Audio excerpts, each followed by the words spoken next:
Barak la'ai la'ai Barakatha Yahala Alhainawa Asherah Bakar Banwa Makal Ha'imium Wanathanawa Ath Thawa Rathwa Barak Athayahawa Nathan Nawathan Hathara Basham Yahalashai Hamshayak Zayathan Ba'akai Kola Hatawra Amagwa Shabath Amagwa Barak. I'm sorry. Yeah, messed it up. Go ahead. Zayathan. Zayathan Ban Paraza Ban Yasha'ala Imagwa Barakwa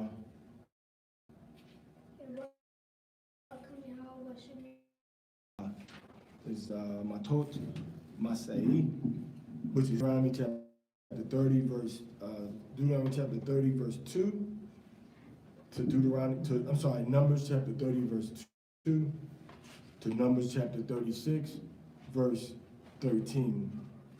That's going to be the Torah portion. The Haftarah portion, or Hapatara actually, is Jeremiah 2 verse 4 through 28, Jeremiah chapter 3 verse 4, and Jeremiah and Mark chapter 11 verse 12 through 23. All right. And before we get started, we got to make sure that we have understanding that the Torah doctrine that we teaching is tried and true. And it's been taught for hundreds of years. All right. These other brothers coming up with different doctrines. You can't do this. The new moon looks, we understand it is wrong, and that they have some new understanding that's gonna allow people to get closer to the Most High. But it's all Satan's devices. So when everything is said and done, we're not teaching nothing new. We're not coming with no new Torah doctrine. We're not coming like a lot of other brothers are saying, well, this part of the Torah is, we don't got to do this. This was wrong. People lied about this. We come with hardcore, ancient Torah doctrine, period, as the Masharah Yasha'Allah Office of Torah, which means the government of Israel Office of Instruction. It's not an independent movement. It's not a camp. It's not a church. Even though we do have camps, churches as part of the government of Israel, our Torah doctrine is ancient and it's sound. And we got the 613 laws right over here on the wall. And some of them have been adjusted because some of them were overzealously recorded by the scribes that wrote understanding about the Torah, not by the words themselves. The main one being that you should not eat a kid and not boil a kid with his mother's milk. That means exactly what it says. So to add to that is actually adding to the law. But it says what it says. You can't put a goat in his mother's milk. It doesn't say you can't have a cheeseburger. Okay? So that's what we have to understand. So we've been teaching the Torah like this consistently on the Shabbats as communities, as a community, as a family, and as individuals since about 2006, 2007, since about 2006, since about 2005, since about 2005. You know what I'm saying? Since about 2005, 16 years. All right. When I say that, and I say that to say consistently teaching it and reviewing it.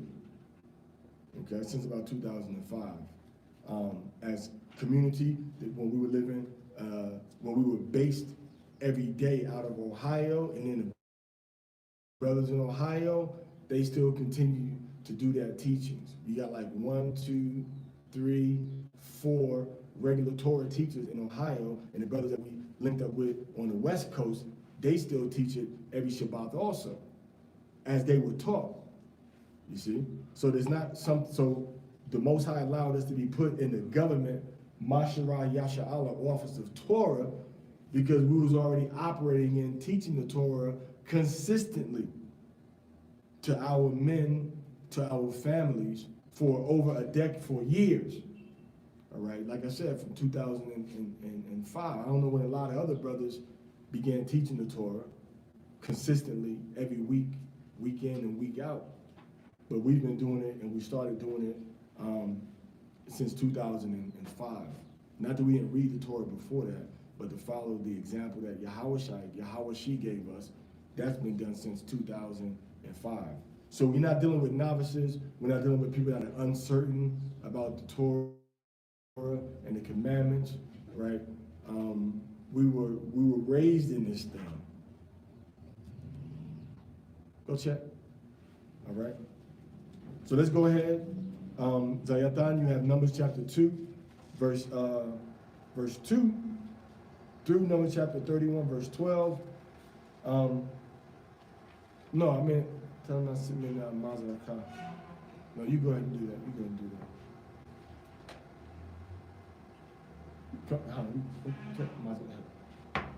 All right, go ahead. All right, let's go. Chapter 2, Numbers chapter 30, verse 2. Let's get it. Okay, go ahead. If a man vow a vow unto Yahweh. I'm sorry,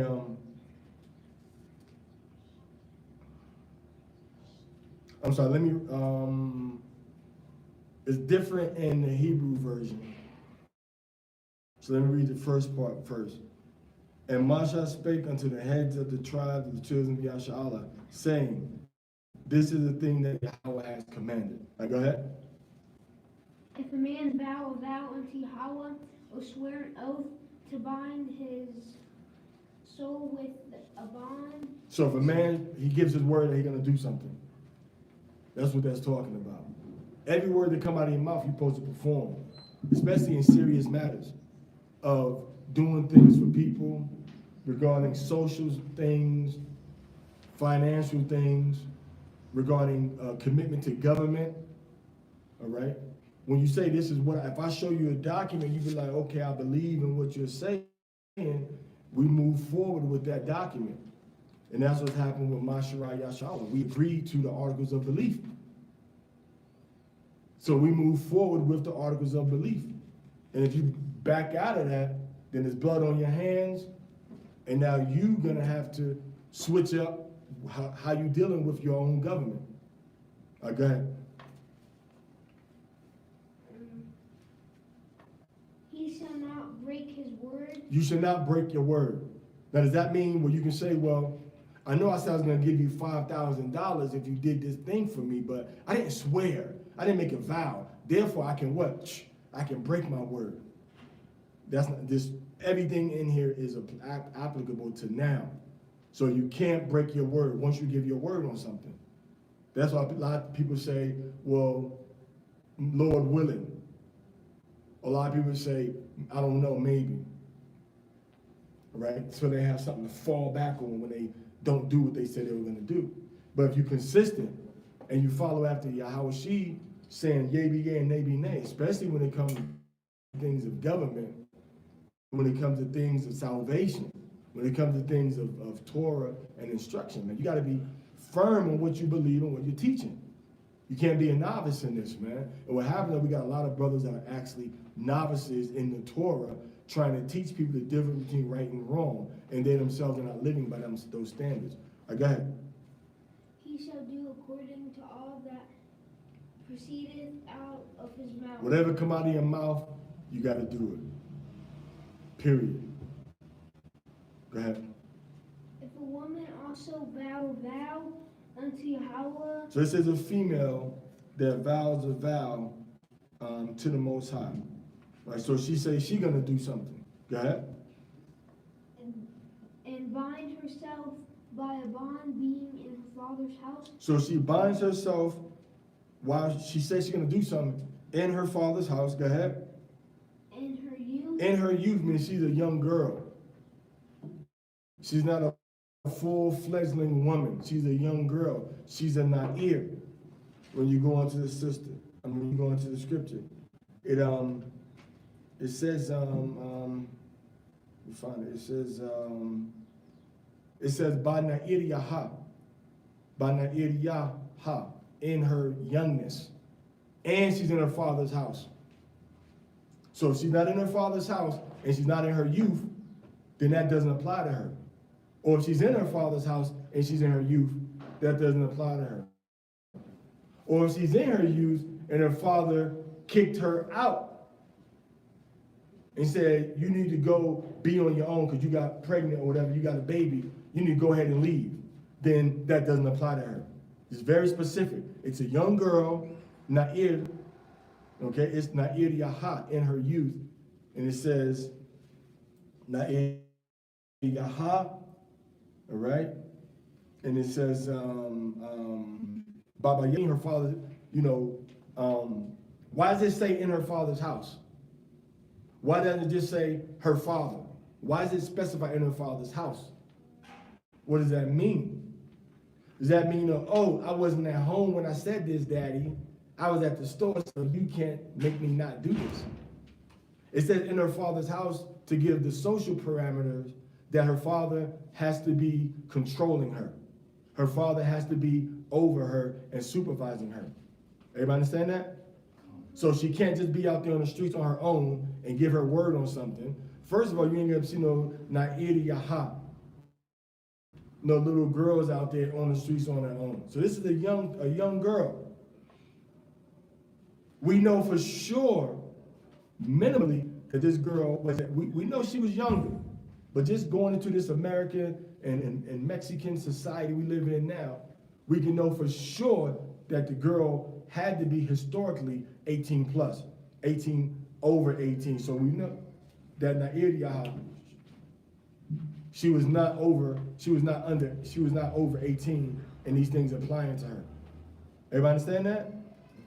Because we know that women mature faster than men. That's a scientific fact. And we know that the man had to be in the military, enrolled in the military by age 20. And we know there's at least a 2-year age gap between women maturing and a man maturing. So we know the woman had to be at least 18 when she married this man that was 20 years old in the military of ancient Israel. All right? Okay? And her father hears her vow. So her father hears her say, you know what? I'm going to give my word. I'm going to do this. The father hears. Bound her soul. Go ahead. And her father shall hold his peace. Hold his peace, meaning he doesn't say you can't do this. He doesn't contradict what she's trying to do. Go ahead. At her, then all her vows shall stand, and every bond wherewith she has bound her soul shall stand. So her father has the qawam, meaning it rises, it stands, it has to be done. It doesn't say stand as in imad, or samak, support. It says stand as in it says qawam, all right? It says Yaqawam, meaning what? Meaning it rises. It has to get executed. It can't be brought down lower. Everybody understand that? Everybody understand that? All right, so it says that she gives her word. She's going to do something. Her father hears it. He doesn't say you can't do it. He said it's okay with me. He doesn't stop her. When he doesn't stop her, he's saying it's okay with me. All right, it's okay with me. So then that word stands. As a young girl, remember, this ain't talking about no grown woman, 36, 26, 20 years old. This is talking about a young girl, probably around prepubescent, all right, meaning pre-puberty, all right, or maybe even entering into puberty, all right, but definitely not talking about 19, 20 years old when you're a woman and you can get married and start having children, and that was the marital age. In ancient Israel, 19, 20 years old, you should be married by now. Even 20-year-old girl. It's talking about dealing with Israelites that are younger than marrying age. all right? Or maybe at marrying age, depending on how you're looking at it from a social viewpoint. Go ahead. But if her father disallow her in the day that he heareth, So the father heard the girl make a vow, a promise, and he says, no, I don't want you doing that. Go ahead. not any of her vows or of her bonds wherewith she hath bound her soul shall stand. So nothing she said is going to be executed. It doesn't raise up. It stays down. When the father has the authority to say, do that when he hears about it. So Yahweh allows him to, bam, not do it. Life. Quran.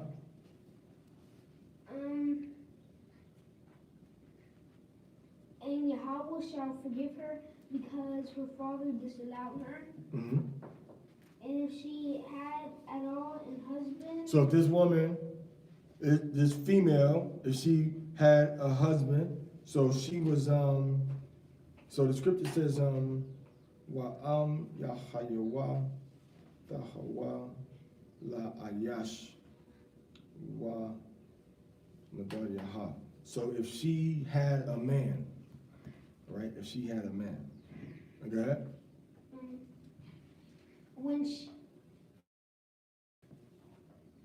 when she vowed or uttered out of her lips, wherewith she bound her soul.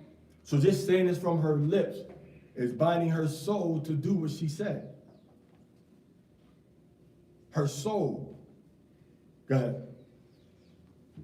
And her husband hear it and held his peace. So the husband heard what the wife said, but he doesn't say anything about it.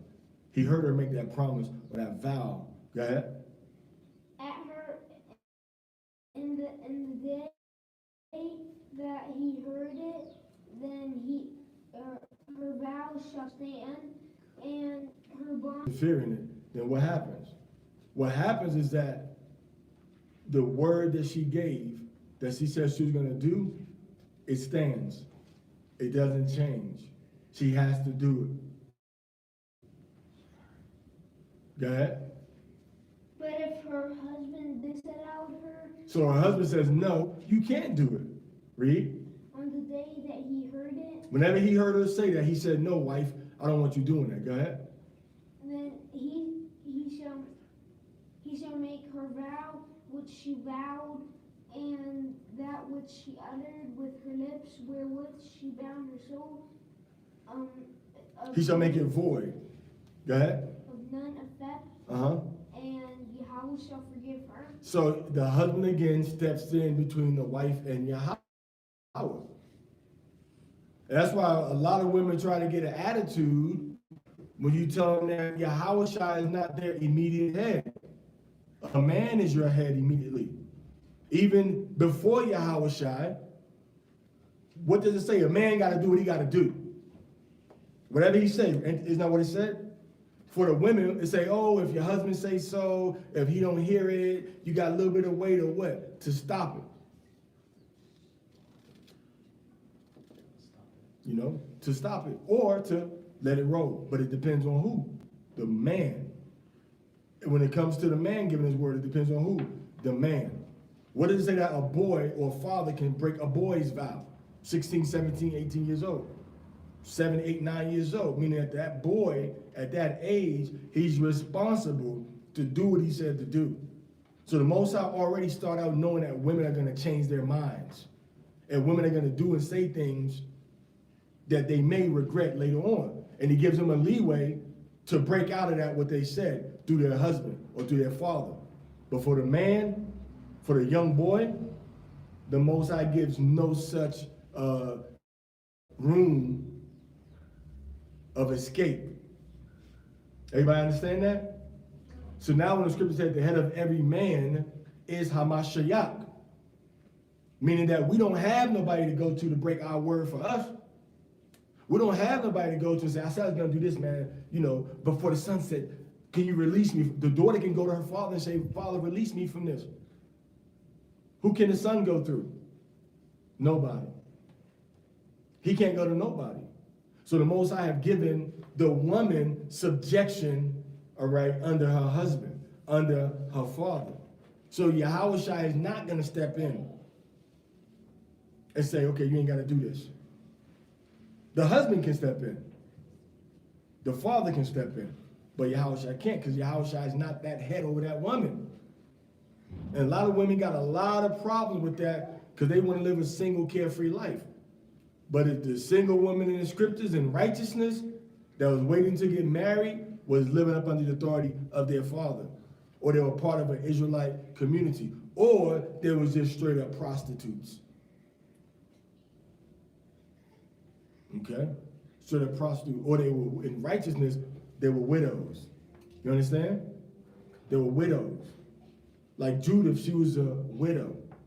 Like Tamar, she was living in her father's house, but she disguised herself as a prostitute so that Judah can lay with her and she can get pregnant, all right, and have the two twins that Yahushua comes from, Parashah. He comes from Parashah, or Paratz, depending on how you want to say it.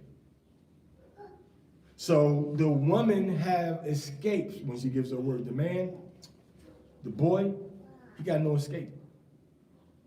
So the girl can go to her father, or the woman can go to her husband and say, hey, release me of this. If it's a young girl, or if it's a married woman. Where's talking about single women now? So it's married women, and the scripture addresses widows. It addresses young girls, married women, and it addresses widows. It does not address baby mamas. It does not address zana, whores. It addresses even divorced women also. So every woman, you need to be up under a man, ideally of your father, or of your father's seed, of your father's family, I should say, of your father's stock, your father or your big brother. We see that when it came to Rebekah, when Eleazar, Abraham's servant, went up to get the servant, get a wife in Haran, right? He went to get a wife for Isaac. Who did most of the talking? The big brother. Father didn't say too much. The mother didn't say too much. The most of the talking was done by the father. Who's the one that inherits everything when the father dies? Who gets a double portion? The first son. You see, so that's showing you how after the father's succession, if he didn't have a daughter, he didn't have a son, the land went to the daughter. If there was no daughter, it went to his brother, or brother's children, brother's son. So it's a succession of authority and possession. And so that authority, just like when what's her name, Naomi, right? When she came back, when Ruth came back with Naomi, she owned the land, but the land had to go to the next family member. The two brothers had died, but they had land. Their father had died. The land didn't go to the mom. The land went to the sons because the father had died. And then when the father was died, now the daughter got the land. So now the daughter-in-law had to marry somebody from her husband's family, which ended up being what? Boaz, right? I believe so. You see? So that's how it works. So the authority wasn't, well, I got my land, I'm gonna be a free single woman. And it didn't work like that. It didn't work like that.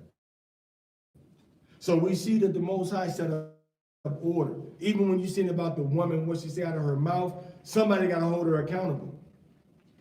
All right, go ahead, keep reading. Call your verse. In the English Bible. Numbers chapter 30, verse 9. But every vow of widow and of every... In verse 10 in the Hebrew. Go ahead. Every vow of a widow. What's a widow? That's a woman that was married and her husband died. Go ahead. And of her that is discovered wherewith... That is what? Discovered... Her that is what? Of her that is... That's a V. Divorced. Her that is divorced, meaning she was married and she's not with her husband no more. Her husband cut her off for whatever reason.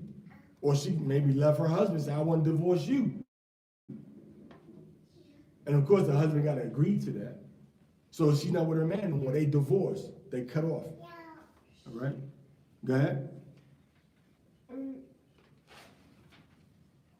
If she vowed, wherewith they... Hold on, start from the top of that verse again. Verse 9 in the English and verse 10 in the Hebrew. Go ahead. But every vow of a widow and of her that is divorced, Go ahead. wherewith they have bound their souls, shall stand against her. So anything that the woman says, meaning what? Meaning once the man is taken out of the picture, nothing she can do about it. So who's intervening for her? Huh? Who's stepping in and say, hey, I want to speak to the Most High on behalf of this woman. I was married, but my husband died. I was married, but I'm divorced. Who steps in to say, hey, can this woman have a little bit of a mercy and be excused from the vow that she made? Who steps in for that purpose? Nobody. So how can you come and say, well, no, Yahushua steps in for it? When you say Yahushua is the woman's advocate, he's the woman's advocate for what? For what purpose? Huh? For what purpose is Yahushua the woman's advocate? For what purpose? Basic one word answer. Come on.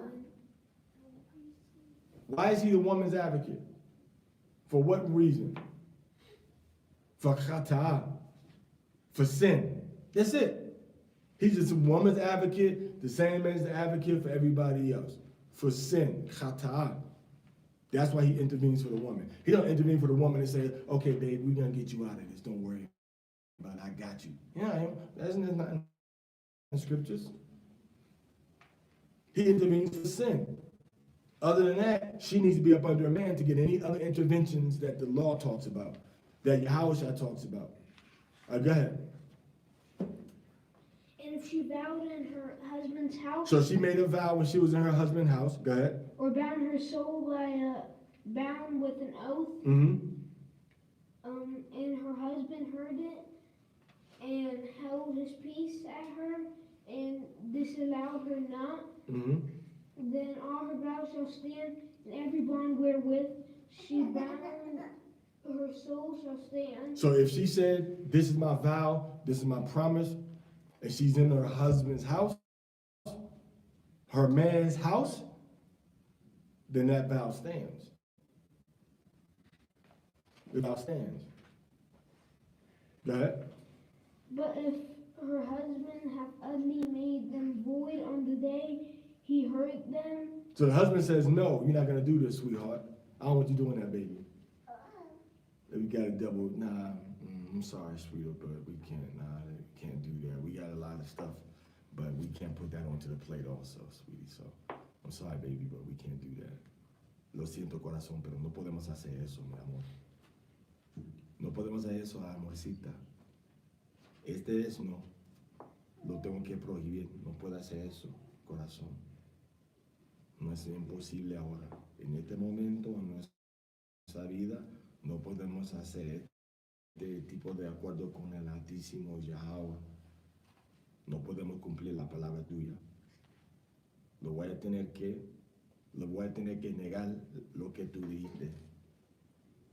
Lo siento, amor. And the husband got the right to say that. ¿Me entienden? Go ahead. Then whatsoever proceeded out of her lips. So the husband doesn't stop her. So whatever comes out of her mouth, go ahead. Concerning her vows or concerning the bond of her soul, shall not stand. Well, for her husband to say no, it doesn't stand. Yahweh is saying, if you come to me, woman, of your own free accord, and you tell me, Yahweh, God Almighty, that you're going to do something, guess what? If your husband don't want to do it, your husband don't allow you to do it, you can't do it. Everybody understand that? That's the power that Yahweh gave you as the man over the woman. That's the subjection Yahweh gave you, the woman, under the man. So you have to be up under somebody in the scriptural Hebrew life. That's what we seek. But because a lot of times the men and the women have made very poor relationship decisions, the women are left stuck holding the bag when the relationship falls down. Because a lot of times the men don't want the baby. And a lot of times, sometimes the man may want the baby, and the woman says, no, this is my baby. It's not your baby. Not over the man. Because when it's time to inherit land, who land he gonna inherit? Land from the woman's father? Land from the woman's mother? Land from the woman's grandfather? Or land from his father's father's father? He don't inherit land from nothing of his mother's family. Everything he gets in Israelite law comes from his father's family. His father or his father's brother or his father's uncle. It passes down to the boy from his father. It don't pass from his mother to him. Can everybody understand that? Even when they had Obed, right? When Boaz and Ruth had Obed, the land didn't pass. The land passed from Ruth to who? To Boaz. And from Boaz it passed to who? Obed. So it still had to go through the male, which was the relative of Ruth's deceased husband. She was a widow. Everybody understand that? Okay. So you out the man. You don't need him. X him out of the whole equation. I'm gonna survive and do what I wanted to do without that man. When I was growing up, you were looked at real suspect as a single woman with 2, 3 children as a single woman. Real suspect. But nowadays you just, I got Yah. I got Yahweh. I don't need no man. Well, according to the Torah, we see that certain situations, don't hold that like that, please. Yes, you do need a man. You want to say something? Yeah, just the fact that during the time when you was growing up and when I was growing up, there were certain social norms that that was the criteria. And then anything that went against that social norm was looked, with disdainment. A single mother, one child, that was a rarity back in the days, Mm-hmm. Now I'm not saying that every family couple was wholesome and working out, but they were still a couple trying to work through the ups and downs. But the single mother, that was I would have to say that kind of phenomenon basically came into being maybe like late 70s. That's when you start seeing it, introducing itself within the city environment. Because that's when they had the laws on welfare that in order to receive welfare, you couldn't have a man in your house. Right. And that was by design. Go ahead. Right. So it was a whole, and also when you go into like the 10s and the 20s and the 30s, originally by default in divorces, the children's mother. Don't get mad if you was married or not. Now, a lot of women out there are single without their children's father in their life, but they got the babies. And you see what good is doing you to try to rely on the man to take care of his children and to raise them, and you out there single themselves is apparently not working. And the statistics bear that out. Now, not saying it can't be done, but it's not supposed to be done. It's a social abnormality in any part of the world you go to. But we've accepted it. Even though the Most High is clearly showing you need a man in your life for these certain situations. If you're not ready to be with a man for the rest of your life, if you're not ready to be with that woman or that man for the rest of your life, Don't lay down with them. Don't do nothing sexually whatsoever with them. Don't kiss them. Don't hold their hand. Don't be alone with them. Don't do nothing intimate with that person whatsoever, period. When you get to an understanding to anything that we do intimate with each other is a lifelong agreement, then you will understand how to conduct yourself in society as a man or as a woman. All right, let's go finish reading the verse. What verse you in the English Bible? 12. All right, go ahead. Shall not stand. Her husband hath made them void, and Yahweh shall forgive her. So Yahweh forgives her when her husband steps in. Go ahead. Every vow and every What verse you in? 13. Go ahead. And every binding oath to afflict the soul. Meaning you're restricting yourself from doing certain things. You binding your soul, but you're afflicting yourself, meaning you humbling yourself to deny yourself from doing something. Go ahead. Her husband may establish it, or her husband may make it void. So when her husband, guess what that says in the Hebrew? Everybody, who knows what it says in the Hebrew? Her what? Huh? Her what? Her man, her ayash. I think it says ayash, not by ilha. Let me check. What verse was that? 13 in the English, right? No, in 14. It says, Wakali Yashabith. Asad Laki Nath, humble yourself in the posture of soul. Ayashha Yakwam. So Ayashha, her man. So her man can make it. Did you think women think? I think a lot of women, in truth, they think that they got this imaginary relationship where, Yahweh Shai, I gave my word to do something. Can you break it for me? Yes.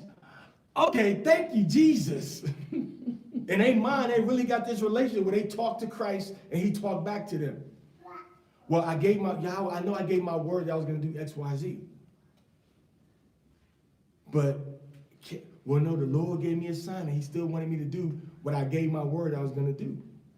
They'd rather have some mystical, unrealistic relationship with Yahweh Shai as opposed to getting what it says you got to get in order to make that word stand or break. What's wrong with these people, man? And if you don't want to do that, that's fine. You want to stay single, fine, but don't act like Yahweh Shai, Christ is sitting there saying, okay, yeah, go ahead. Nah, girl, don't do that. What's wrong with you? You tripping. Like, not for nothing but blase blah. Nah, I ain't working like that, man. You made that up. You made that up.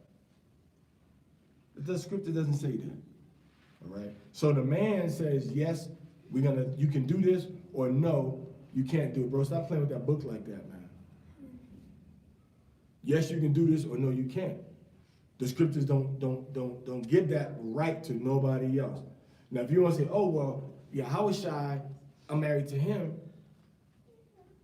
Okay, so if you're married to Yahweh Shai, you want to play that stupid game, what's going to happen when you really find a man you fall in love with? You're going to divorce? What you going to divorce Yahweh Shai now? See how stupid that is, Ashara? I'm married to Yahweh Shai. I'm married to Yeshua. I'm married to Yehoshua. Okay, now you find a real man that's gonna show your son how to throw a football, because Yahweh Shai ain't coming to no football throwing sessions. He's gonna show your son how to fish, how to throw a punch, how to read the Hebrew, because Yahweh Shai ain't coming down. Who gonna change your baby diaper? Yahweh Shai can help you change the diaper? Show them how to hunt. Who gonna help you with dinner? Yahweh Shai gonna come and help you with dinner? This is imaginary. You married to a spirit. That doesn't lift a finger. In a relationship that requires physical intervention. That's like me saying, I'm married to Mary or somebody else. I mean, I can't even give no comparison. So anyway, this is the point that I'm making. You married, so let's say you married to Hamashiach. All right?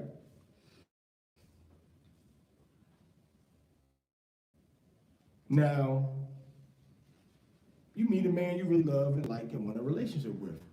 What you gonna do with this Yahushua marriage? You gonna divorce him? Put him on the back burner. You gonna divorce him? Or Yahushua gonna change to you? You gonna make Yahushua your side nigga? Yahushua gonna be your side nigga, or your husband gonna be your side nigga? Make a choice. Which one of them gonna be at the front? Which gonna be at the back burner? See, that's wicked, man, to even think like that, man. You're not married to Yahushua. Yahushua died for you. Man, let's go to Corinthians real quick. Let's go to Corinthians. Somebody go to Corinthians. What are we going to do? 1 Corinthians chapter 11 or 2 Corinthians chapter 7? I think 1 Corinthians 11. Actually, you know what? No, it's not that.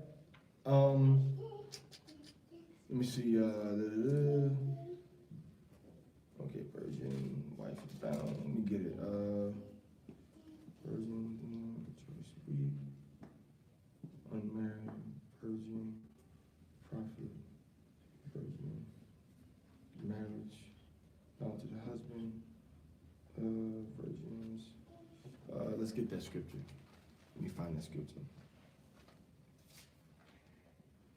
When Paul talks about, Paul says, man, if you under 60, you need to find you a man. You need to find you a man. That's what he says. Because to avoid the situation I'm saying. Because you're not trying to commit yourself to the Most High. All right. 1 Timothy 5. Go to 1 Timothy 5 and read verse 8 and 9. 1 Timothy chapter 5, read verse 8 and 9. All right, 1 Timothy chapter 5. I read verse 8 and 9. 1 Timothy chapter 5, verse 8. All right, hold up. Go ahead. But if any provide not for his own, and especially for those of his own house, he hath denied the faith, and is worse than an infidel. So he's talking about the widows. Paul is talking about if you're not helping with your widows, because he's talked about the widows in verse 3. He talked about the widows in verse 4. He talked about the widows in verse 5. He talked about the widows, the women in verse 6. And then he talked about the widows still in verse 7. So in verse 8, he's still talking about the widows, meaning you're supposed to provide for widows that's in your family as a part of your community. Read. Let not a widow be taken. Let not a widow be taken, meaning what? A widow be brought into the state of widowhood in the community. Go ahead. Into the number. Under. I'm sorry, go ahead. Taken into the number.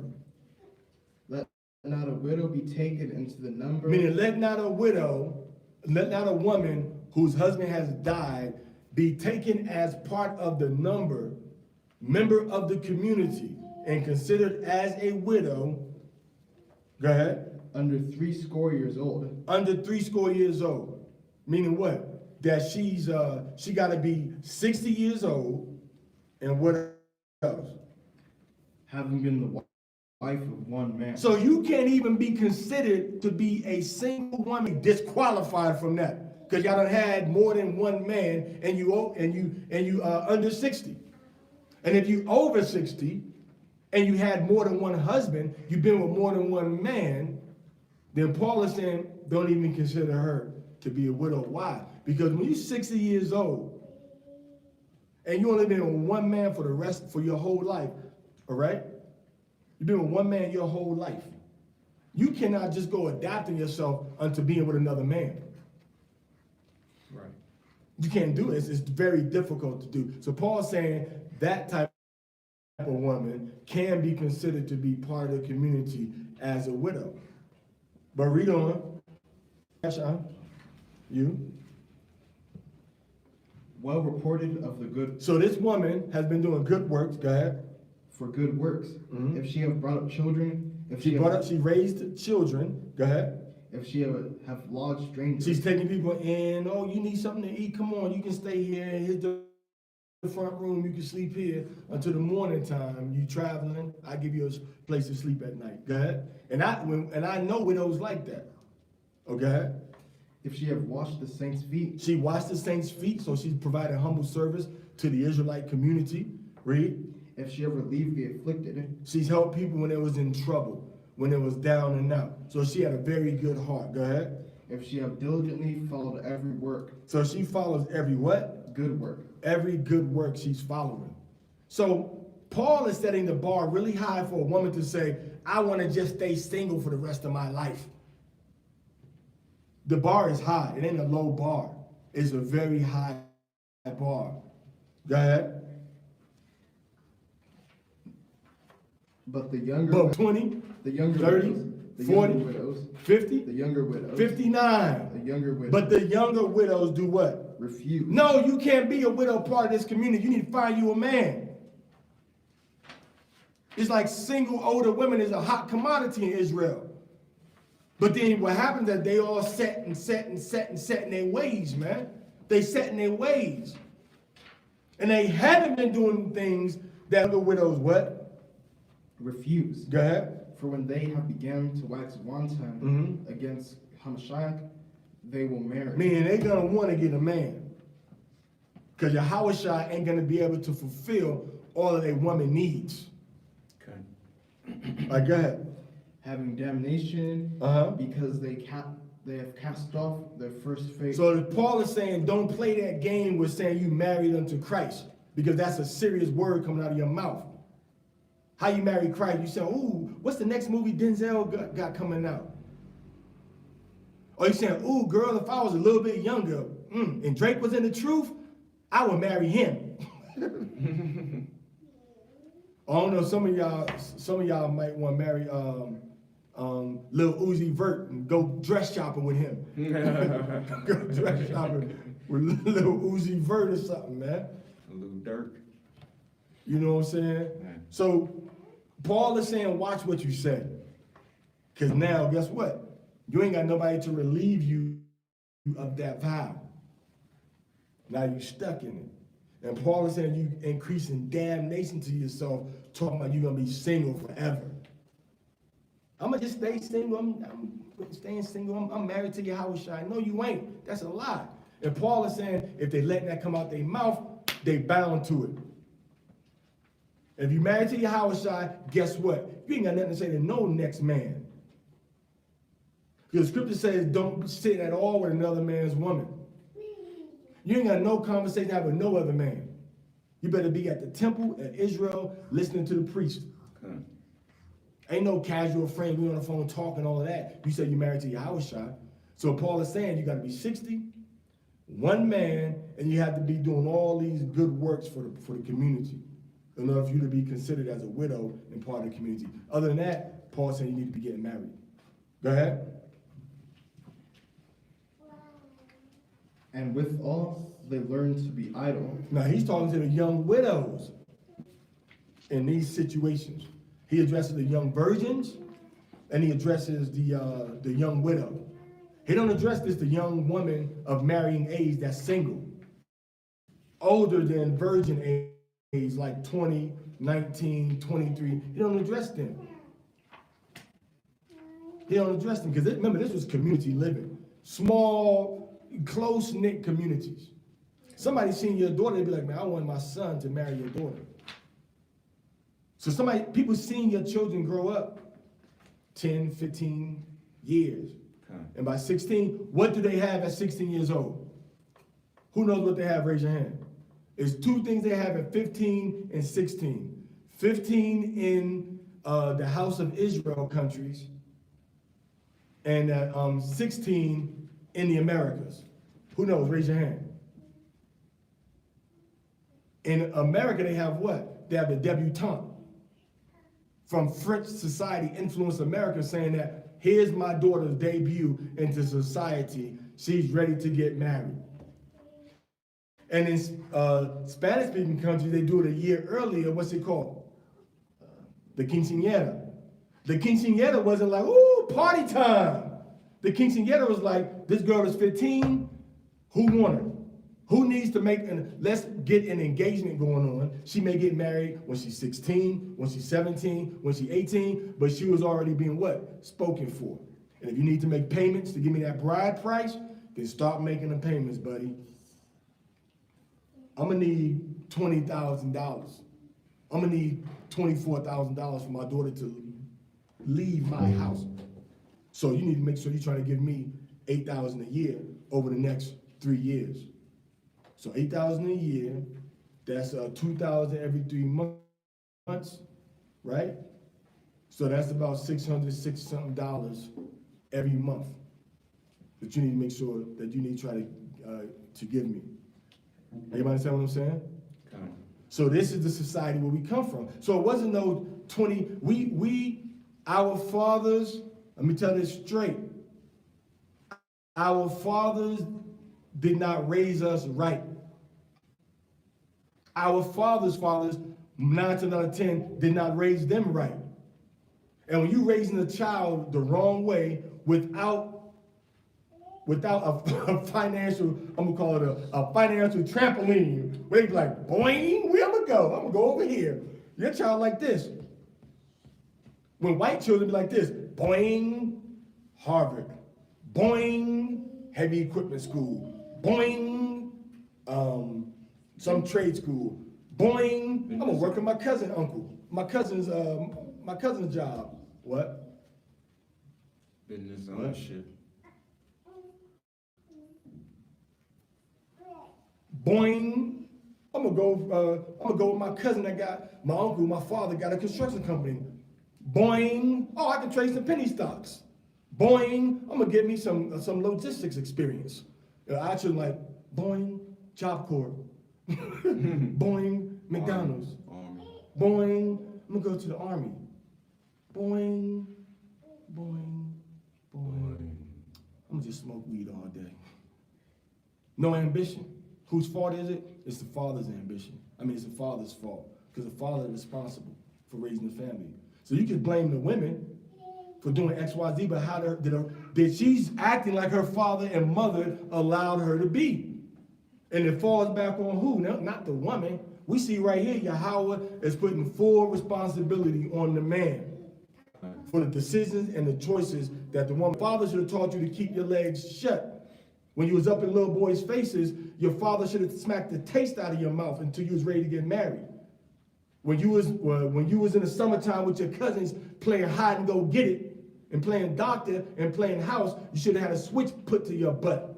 Should have had a rod put to your butt from off that tree. But because that didn't happen, oh, you got a baby. Yeah, we got to have a baby shower. Having a baby shower for an unwed mother that ain't got no plans to marry the man that got her pregnant. A baby shower, a celebration and a reward for you and your child being irresponsible. And the baby coming to the world, you know what I would do? Here, this baby ain't got nothing to do with my inheritance. You got a baby in my house, who the daddy? Okay, boom, this your baby. You better raise that child, period. And if anybody did that, I guarantee you, it's gonna be in this, the man that, the man this.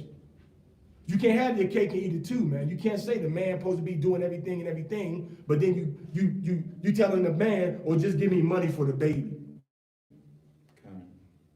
You just give me money for the baby. I'll just pay my child support. Now, is that helping the Israelite family? Is child support helping the Israelite family? Yes or no?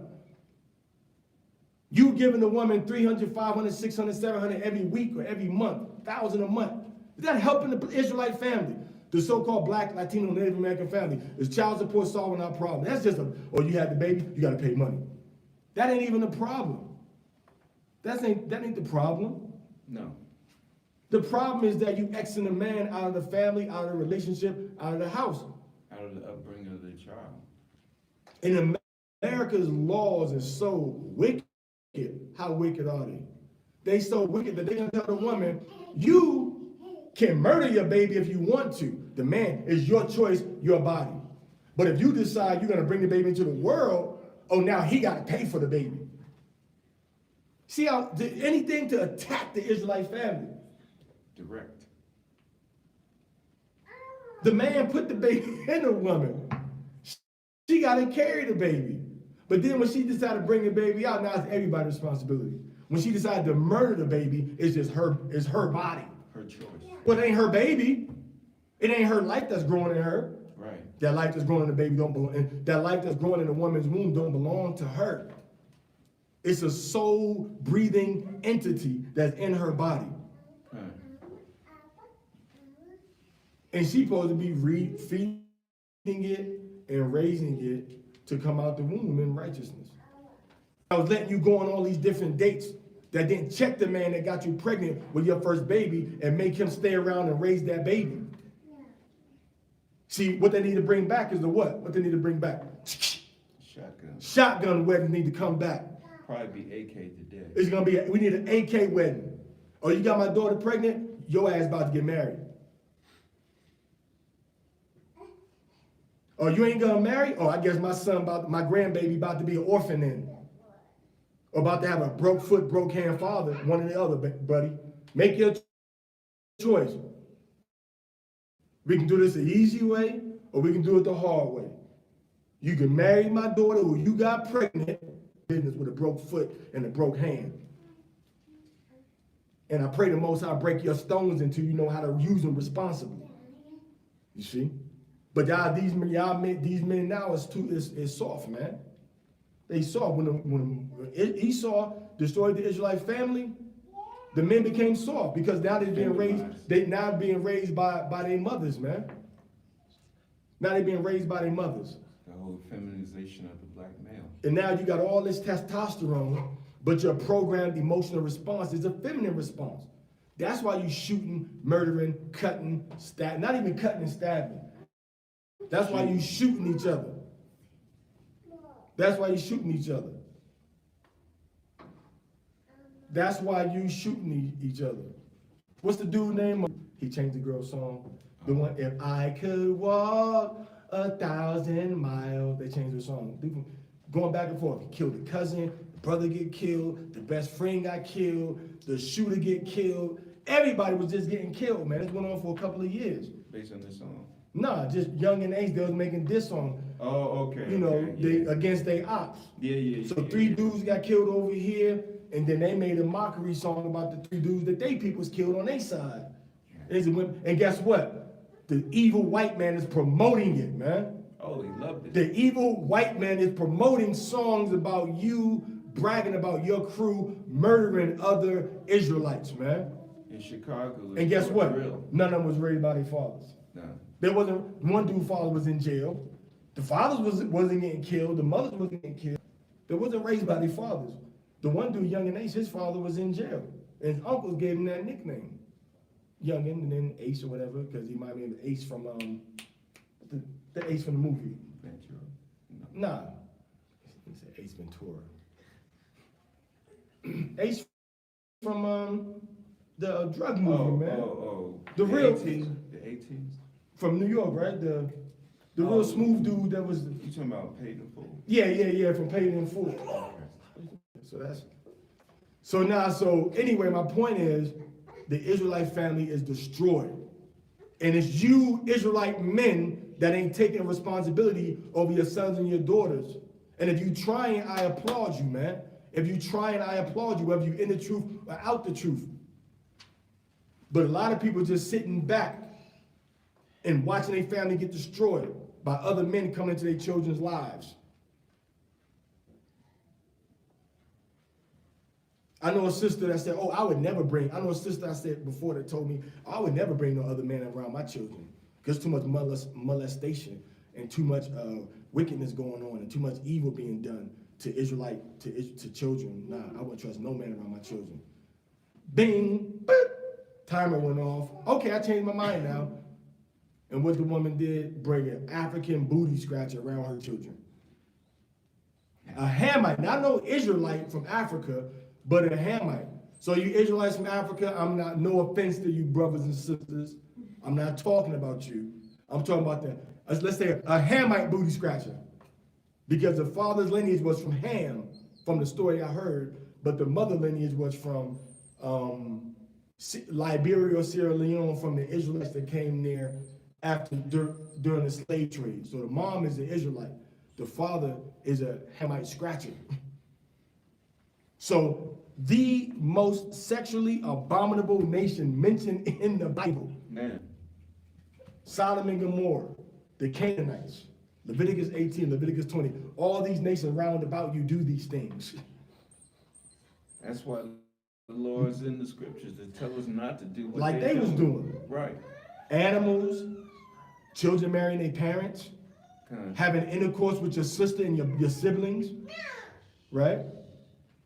So this is what was going on.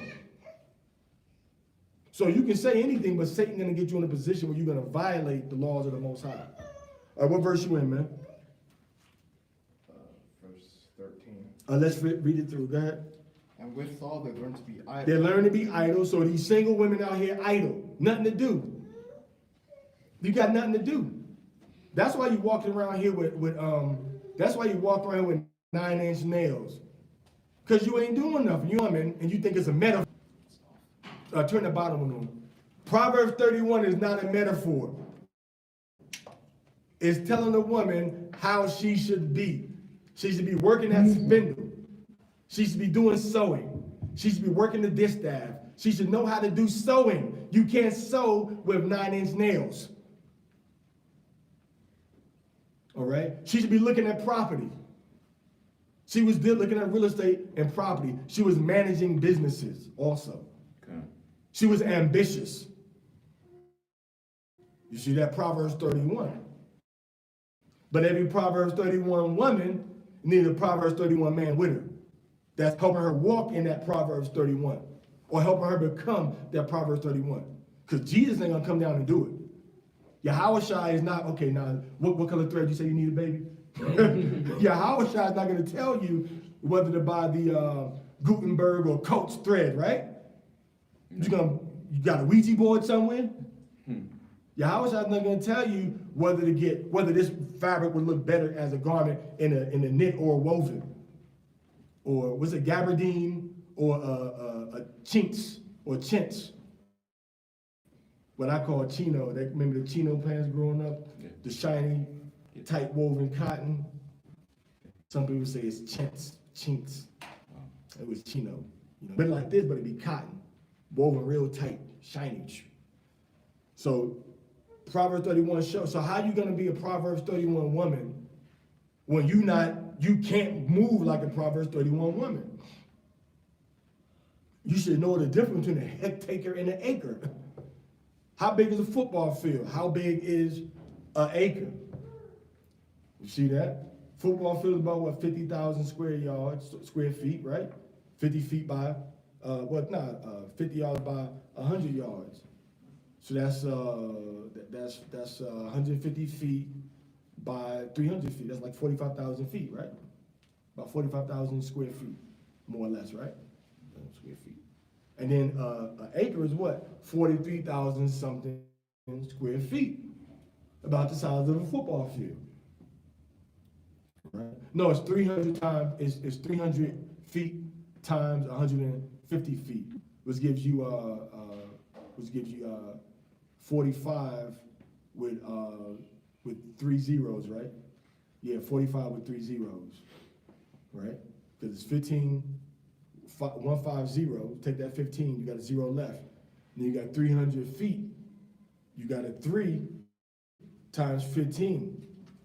All right, that's 45. But then you got 2 zeros from the 300, and you got 1 0 left from the 15. Mm-hmm. So you got 45 and 3 zeros. So it's 45, 0, 0, 0. It's 45,000 square feet, which an acre is about 43,000 point something square feet.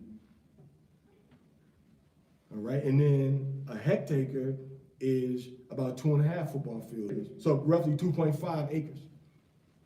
That's what a hectare is, because you got to do a hectare when you in so-called Latin America. What? I thought you read something? All right, so anyway, so that woman is not supposed to be idle. She's not supposed to be idle. She's supposed to be, if she ain't supposed to be idle, what's she supposed to be doing? She's supposed to be working and serving her household, is what the scripture is saying. Now, no, this ain't what we got. This ain't the topic, but we addressing women and being single, being divorced, being a widow, or being in your father's house as a young girl. Going back to making a vow. Making a vow. And we're painting a picture of the society that these scriptures was written in.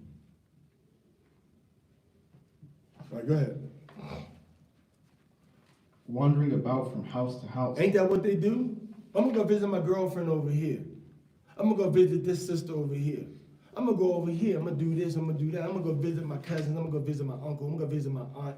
Visiting everybody. Visiting everybody. But you think you have the license to do that?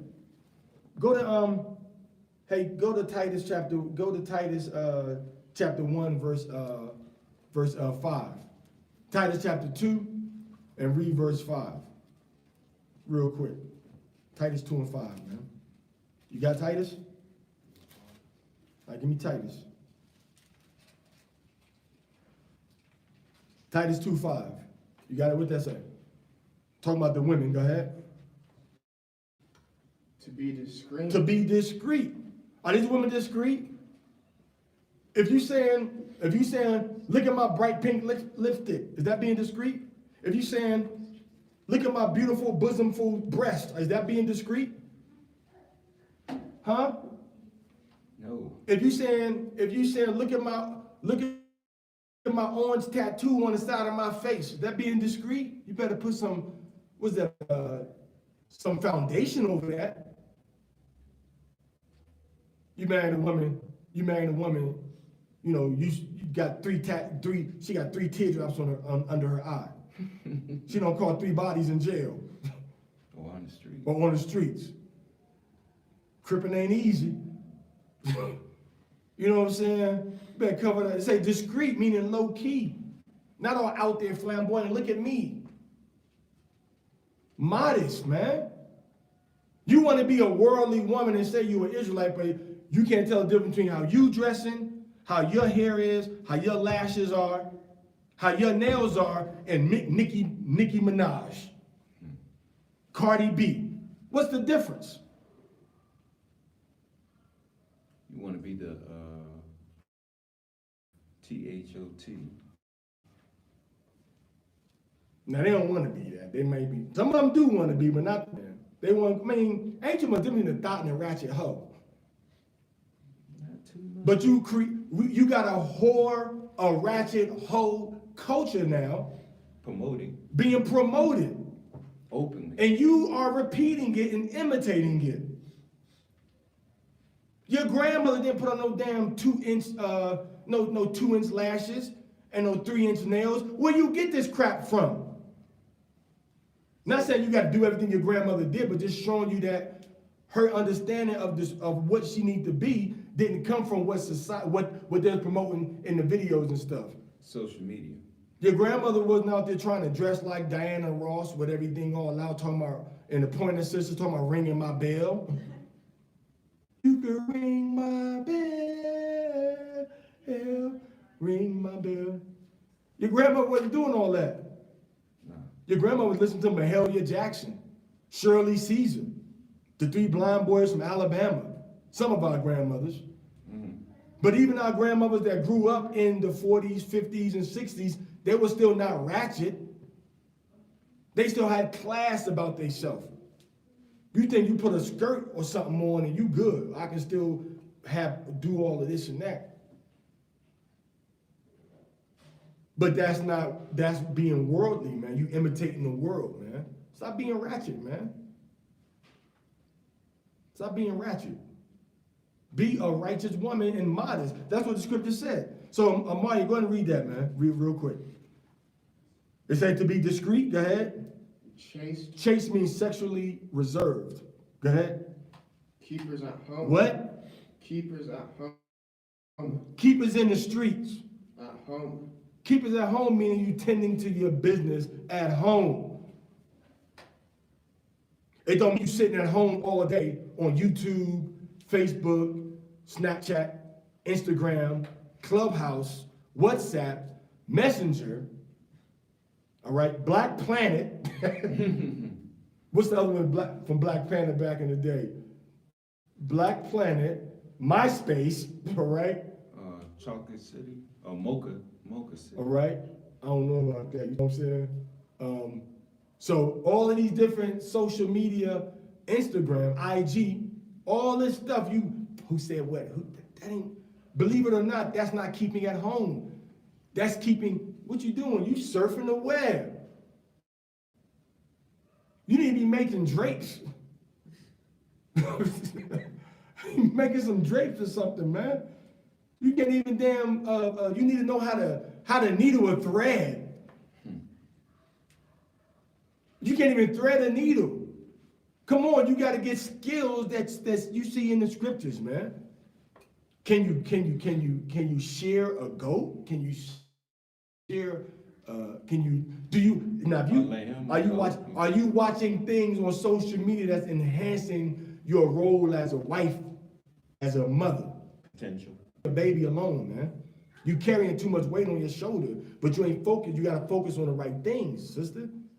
And you brothers, you gotta focus on raising these children in righteousness, man. Raising the children according to the word of the Most High. All right. Something stopped. The light's all the way down, right? Is it even charging still? Okay. Might need to go get it's a thicker cord. Anyway, go ahead, keep reading. Chase, okay, no, that's right. Now let's go back to where we was at in Timothy. Let's go back to Timothy. So it said a woman ain't supposed to go from house to house. It said she's supposed to do what? It said that she's supposed to be keeper at home. You think because you don't got no children, or because you got a child, but that child is big and grown, you don't need to keep at home? Especially if you got children. That need to be your focus, man. Teaching him what you know about the scriptures. Teaching her what you know about being an Israelite. Being a servant of the Most High.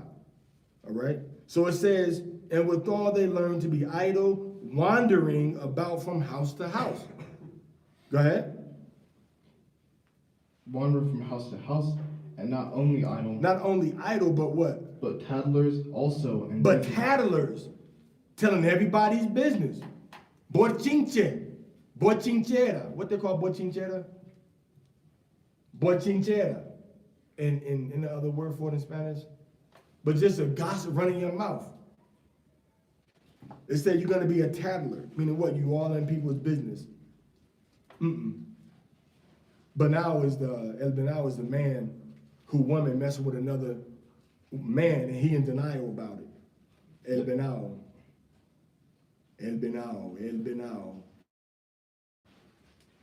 Que soy un Benao. All right. So it says that tattlers, they're going to be tattlers and what? And also busybodies. And busybodies.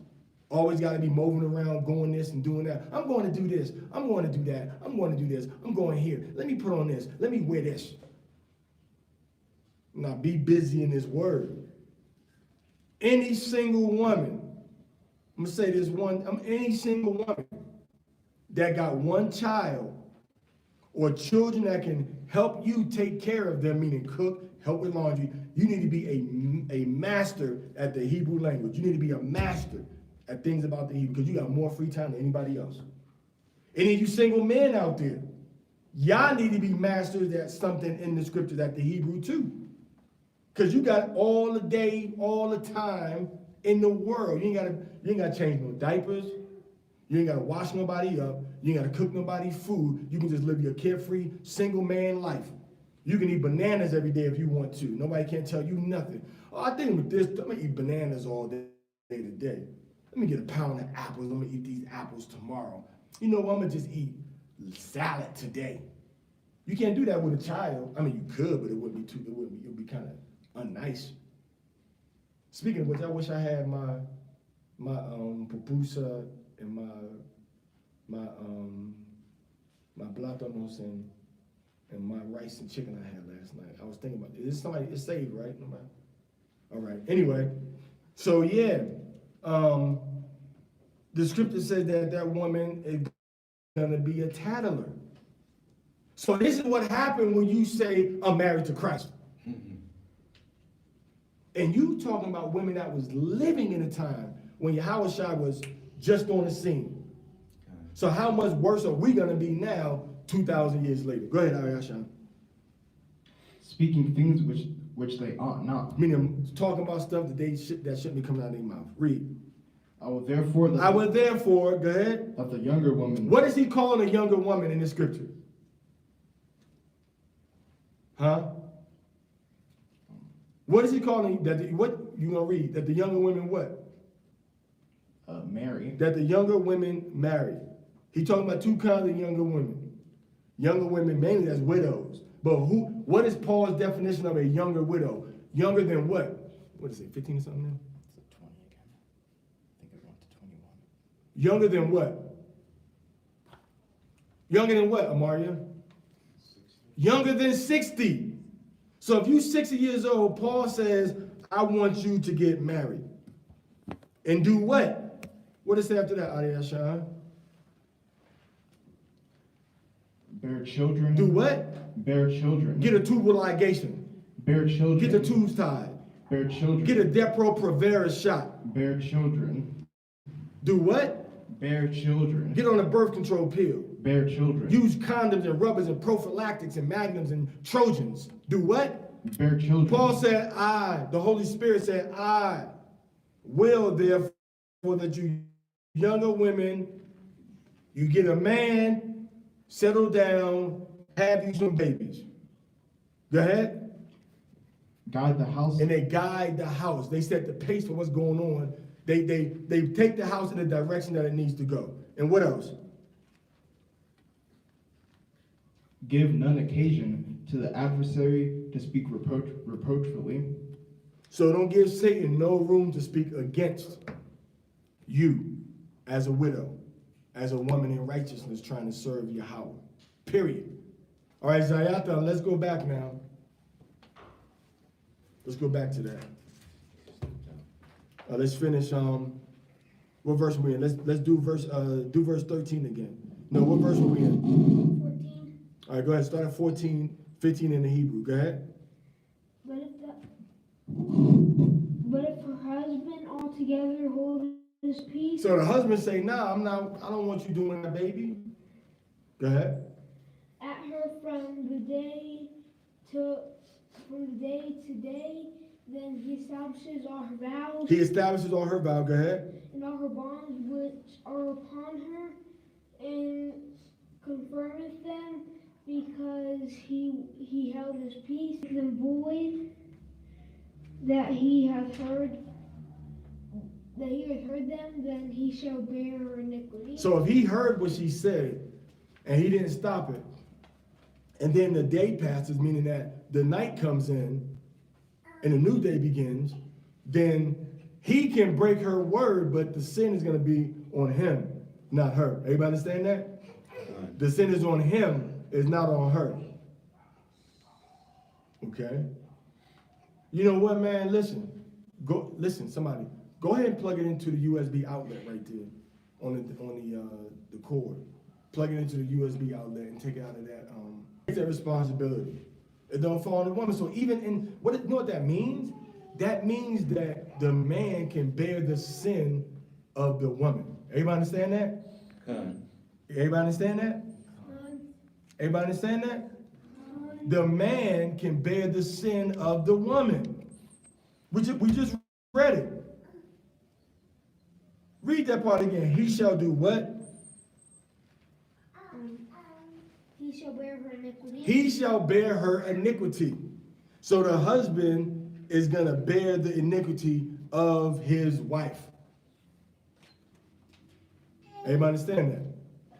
So the husband is on a whole different level than the women want to give credit for, and that the man wants to accept.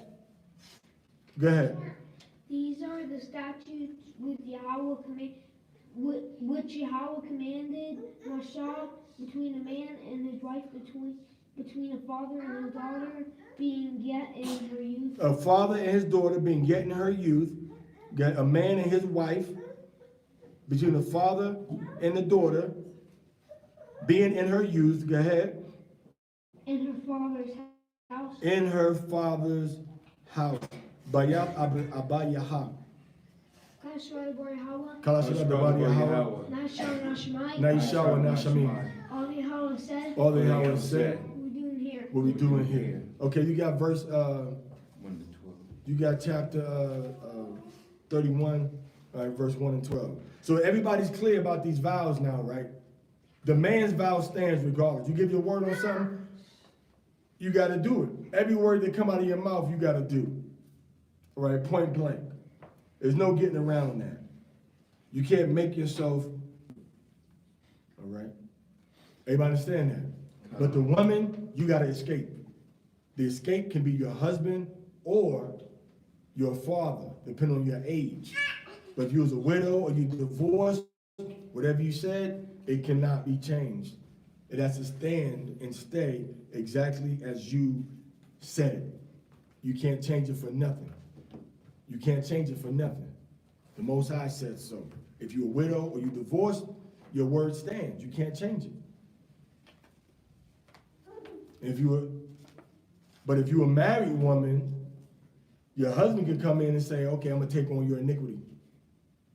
I'm gonna change your word. Or I don't want you to do this, so I'm gonna change it. Before the day ends or after the day ends, your husband can change it and the woman doesn't get no penalty. It falls all on the man. Go ahead, 1 through 12. And I was speaking to Marsha saying, So who's talking? Yahweh, So now, see, a lot of brothers try to say, oh, Yahweh said I gave you statutes that you didn't walk in. and the children of Yashala, the Midianites, The Midianites, what did they do? They came into the camp with their women and started having sex with the children of Israel, worshiping the Chinese gods, which is the Moabites. Go ahead. afterward shalt thou be gathered unto thy people. So for what Balaam did, I want you to get a vengeance. So you got to go to war against the children of Israel. Go ahead. I mean, you got to go to war against the children of Moab. The children of Israel are going to be weapons of the Most High. So this book got a lot of warfare and bloodshed in it, man. Go ahead. And Marsha spake unto the people, saying, arm some of yourselves unto the war. Let them go against the Midianites, and avenge Yahweh of Midian. Of every tribe 1,000 throughout all the tribes of Yashala shall ye send to the war. So the Most High orchestrated that every tribe shall send men to the battle, 1,000 out of each tribe. All right. Go ahead. So there were delivered out of the thousands of Yashala, 1,000 of every tribe, 12,000 on the war. So 12,000 armed for war. I mean, that's what he wanted for this battle, but he could have summoned more if he wanted more. All right. But for this particular battle, he wanted 1,000 out of each tribe, so that's 12,000 in total. Go ahead.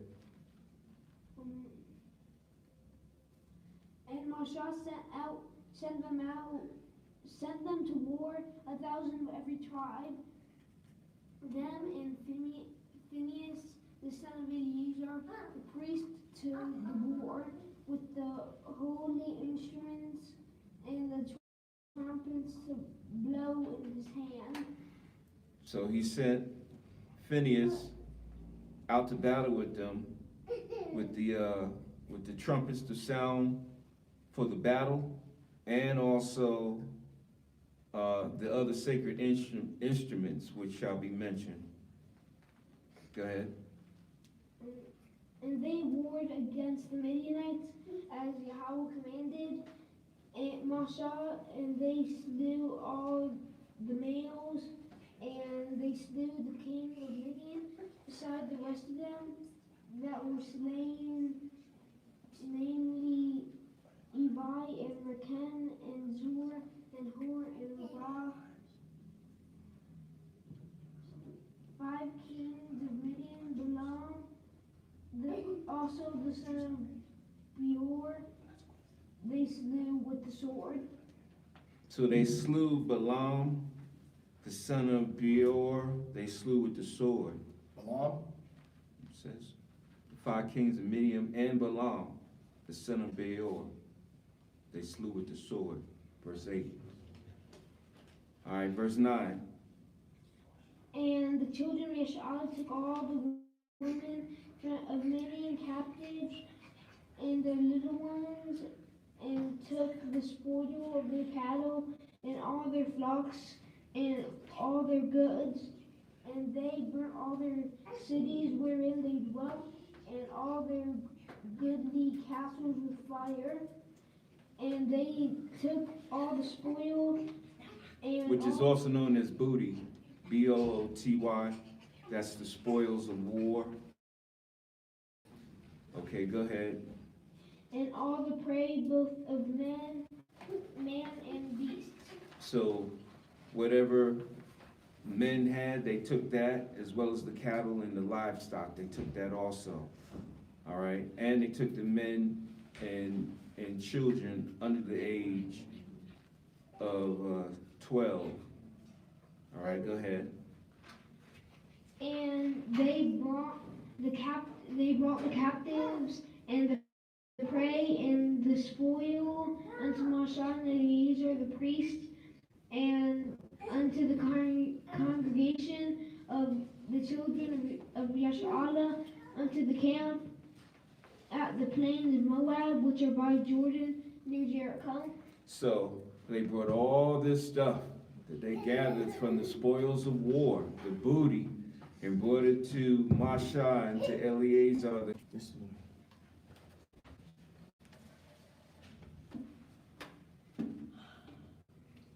Mario and Parashah and God and Yash'Allah. Yarakam Yahweh Hashem Yahushai. Yarakam Yahweh Hashem Yahushai.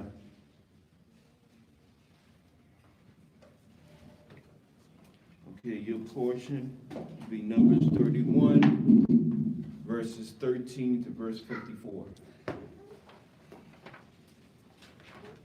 Numbers chapter 31, verse 13. And that spirit of war is gonna come back. Calling yourself teaching leaders, man. It's like some of y'all real strong and thorough cats, man. But a lot of y'all brothers is real feminine too, man. A lot of y'all brothers is real feminine in your doctrines and how you teaching, and how you talking, man. You don't got no masculinity about you, man. You know what I'm saying? You can tell the brothers, man, not taking nothing against brothers, but you got to get in more of a masculine spirit, man, if your mother was the main influence on your personality growing up, man. You got to get more into a masculine spirit, Akim. You got to read the scripture and see how to be men. You got to watch Kevin Samuel to see how to, I'm just playing. You know what I'm saying? I would say Ron Wills, but I'm playing with that also. You got to watch, you got to look at, look at a couple of movies with Goldie in it. You know what I'm saying? Look at some Goldie and, I'm just joking. But you really got to read the books of wisdom, Chakma. And you got to control your emotions, man. All right, so Jamaica and Donna and Shalom, Shabbat Shalom to you two. Y'all the ones that said Shabbat Shalom in the comments, so Shabbat Shalom to you two. Shalom. All right. Cincinnati to Detroit, Ohio to Michigan, neighbors. So all praise to the Most High. But yeah, you got to really get in that masculine spirit, man. When I say masculine spirit, let me say it differently. You got to learn how to operate as a biblical man. Because all right, how do men operate? You got to operate under the spirit of Chakma as an Ayash. Massei and Eleazar the priest and all the princes of the congregation went forth to meet them without the camp. And Massei was wroth with the officers of the host, with the captains over thousands and captains over hundreds, which came from the battle. Then Massei said unto them, Have ye saved all the women alive? Behold, these caused the children of Yash'Allah through the counsel of Balaam to commit trespasses. So these women caused the children of Yash'Allah to against the Most High in dealing with other gods and committing sex with these Ishmaelite, not Ishmaelite, but these Midianite so-called Arab type women. Go ahead. That was worse than other gods. Quara? And there was a plague among the congregation of Yahweh. Now therefore kill every male among the little ones. Kill the little boys. So a lot of y'all brothers, man, y'all got this little punk doctrine. Oh, the Most High don't want you eating no goats. Most High said kill all, Most High himself 3 times. He killed all the little innocent babies in Egypt. He killed all the little innocent babies all over the world with the flood. And now he's saying killed all the little innocent Midianite boys too. All of them. Read that again, man. Kill who? Kill every male among the little ones. Every male, the big boys. Among the little ones. Only the ones that's grown. Among the little ones. All the little boys. Now hold up. What verse is that, man? Verse 17. Verse 17. It says, now therefore kill every male among the little ones. 17. It says, it is wa'ithah. It says, harawa, kal, what's that? Zakar, all males. Then it says, batak. All right. Wakal, asha, ayash. Wow. Akal, asha. I go ahead. So it says, kill all of the little males. It says Zakar. Then it says Batap. Go ahead. And every woman that hath known man by lying with him. Any woman that wasn't a virgin, you gotta get killed.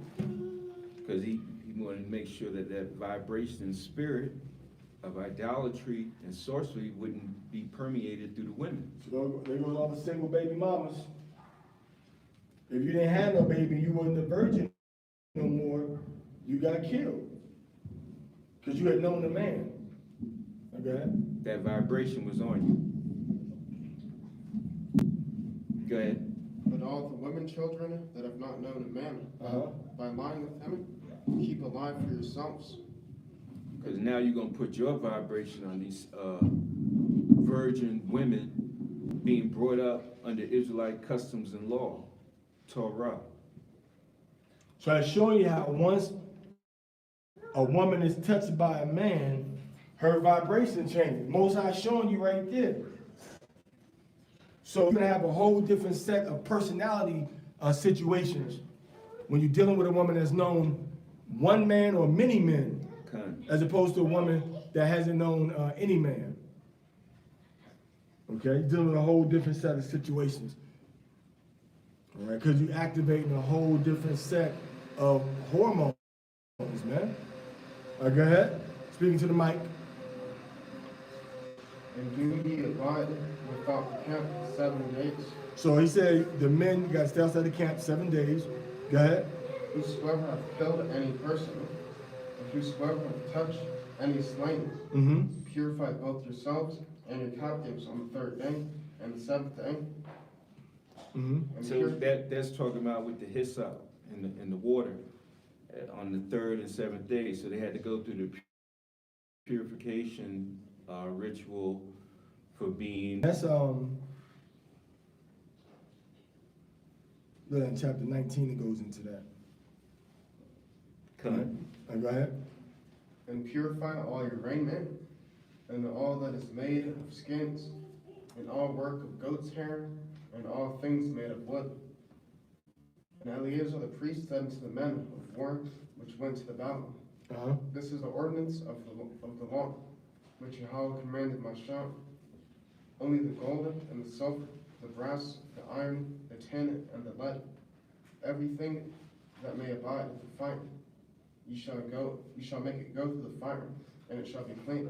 So Moses said, purify the spoil, but the stuff that can go through the fire, burn it in the fire so it can be clean. Go ahead. Nevertheless, it shall be purified with the water of separation. So you got to sprinkle the water separation on it, just like you got to do the water. You got to do the water separation for the You got to do the water separation for the funeral and everything too. It's the 4th day and the 7th day. 3rd day and the 7th day. I got it. And all that abideth not in the fire, And all that abideth not the fire, you shall make go through the water. And you shall wash your clothes on the seventh day, and you shall be clean. And afterward you shall come into the camp. That's a prisoner now, animals and people. Go ahead. Thou and Eleazar the priest, and the chief fathers of the congregation, and divide the prey into two parts, between them that took the war upon them, who went out to battle. So all the people got divided, everything equal. This is what we see in Acts chapter 2. We read about the land getting divided equally also, remember? So you always see Israelites having what they would consider to be socialism now. Everybody is taken care of. No matter how rich you are, how poor you are all entitled to a piece of that pie. As part of, Unto Yahweh, right? of the men of war which went out to battle. Go ahead. One soul of 500, both of the persons and of the beeves, and of the asses, So the beeves is talking about the animals, the cows. Go ahead. and of the sheep. One of every 500. Go ahead. Take it of their half, and give it unto Eleazar the priest. So Eleazar got one out of every 500. So if it's 1,000, Eleazar got 2. If it's 2,000, he got 4. All right. If it's 3,000, he got 6. If it's 30,000, he got 60. Right? Now go ahead. For a heave offering of Yahweh, and of the children of Yasharalah's half, thou shalt take one portion of 50 of the persons, of the beeves, of the asses, and of the flocks, Right. of all manner of beasts, and give them unto the Levites, which keep the charge of the tabernacle of Yahweh. And Massei and Eleazar the priest did as Yahweh commanded Massei. And the booty being the rest of the prey, which the men of war caught. So the booty is the things that they conquered, the spoils of war, the gold, the silver, the lead, the precious stones, the animals, the women. This was cold-blooded warfare back then. It wasn't safe. It wasn't no 911 back then. Wasn't no jobs and family services. Wasn't no jobs and family services. All right. Wasn't no health, education, and welfare. Wasn't no health and human services. All right. Wasn't no type of assistance for nothing. The spoils of war It was straight up warfare. was your pay. And the most I got the Israelites, hey, y'all need to go kill them. Go to war with them. And we went to war. Them days are coming back, man. See, warfare is mental. Warfare is spiritual. Warfare is not on the backup strategy before you go into any endeavor. And you got to get counsel about it first. Before you do anything in life, what's my plan? Okay. 1, 2, 3, 4, 5, 6, 7, 8, 9. I'm already spending money and I ain't got it. We already making plans on what we need to do, what we're gonna get. Because the strategy is there. And the Most High give the increase. So we went to warfare, man. We want to talk about we supposed to be vegans, man. When the Most High is a stone cold killer. Man. Killed the people and the animals, man. People sent that hell. Hell and fire. Right. What happened to them animals in that hell and fire? Alive. All the little cute little froggies, Most High killed them. The cute little fishes, Most High killed them in Egypt. Man. And you want to talk about, oh, the Most High is an animal. Put the Most High into your little Bubble. category of how you think humans should act toward creatures. But here's the Most High telling you what, take little boys and kill them. All of the males, right? Mm-hmm. All of the males got killed, man. That's the type of God we serve, but he's also merciful. His mercy endureth through all generations. Can you help out over there, Parashah? Go ahead. And 70,000 beeves, and 70,000 asses, and 32,000 persons in all, women that had not known man by lying with him. So these was 32,000 virgin women. Go ahead. And the half, which was the portion of them that went out to war, was in the number 300,017. And the beeves were 36,000, of which Yahweh's tribute was threescore and 12. All right. Go ahead. And the asses were 30,500, of which Yahweh's tribute was threescore and 1. And the persons were 16,000, of which Yahweh's tribute was 32 persons. And Massei gave the tribute, which was Yahweh's offering, to Eliezer the priest, as Yahweh commanded Massei. And of the children. So what did Eliezer do with them, all them virgins he got? Kept them? They worked for him? Maybe married some of them, had children for some of them. What did they have to do though? If he married them, what they had to do? Shave their head, their hair, and then let their nails grow, and mourn about like being separated from their parents and stuff for 30 days. Like a month. Yeah, exactly. That's exactly right. Then the three things they had to do. Let their nail, and they had to let their of sadness, of mourning. Mourning, sadness, and humility. That's what growing your nails long symbolized. Darkness. And I don't see how a lot of y'all women can get tricked into having these long, sharp nails. When every movie y'all saw growing up by Disney, the witches had long, sharp, am I wrong? Black nails. The witches always had long, sharp nails. Their nails wasn't short and neat and trim. So when did it into like a little, like a nail almost? I'm making a sharp tip on my nails. Long and this violet sharp. Where'd you get that from, man? So growing long nails was not a beautiful custom of the ancient Israelites. Growing their nails and having them a moderate length is what the ancient Israelites did. You see? Y'all need to get that thing out your nose. I don't even make no sense. And you wasn't doing it until you seen people in the world doing it.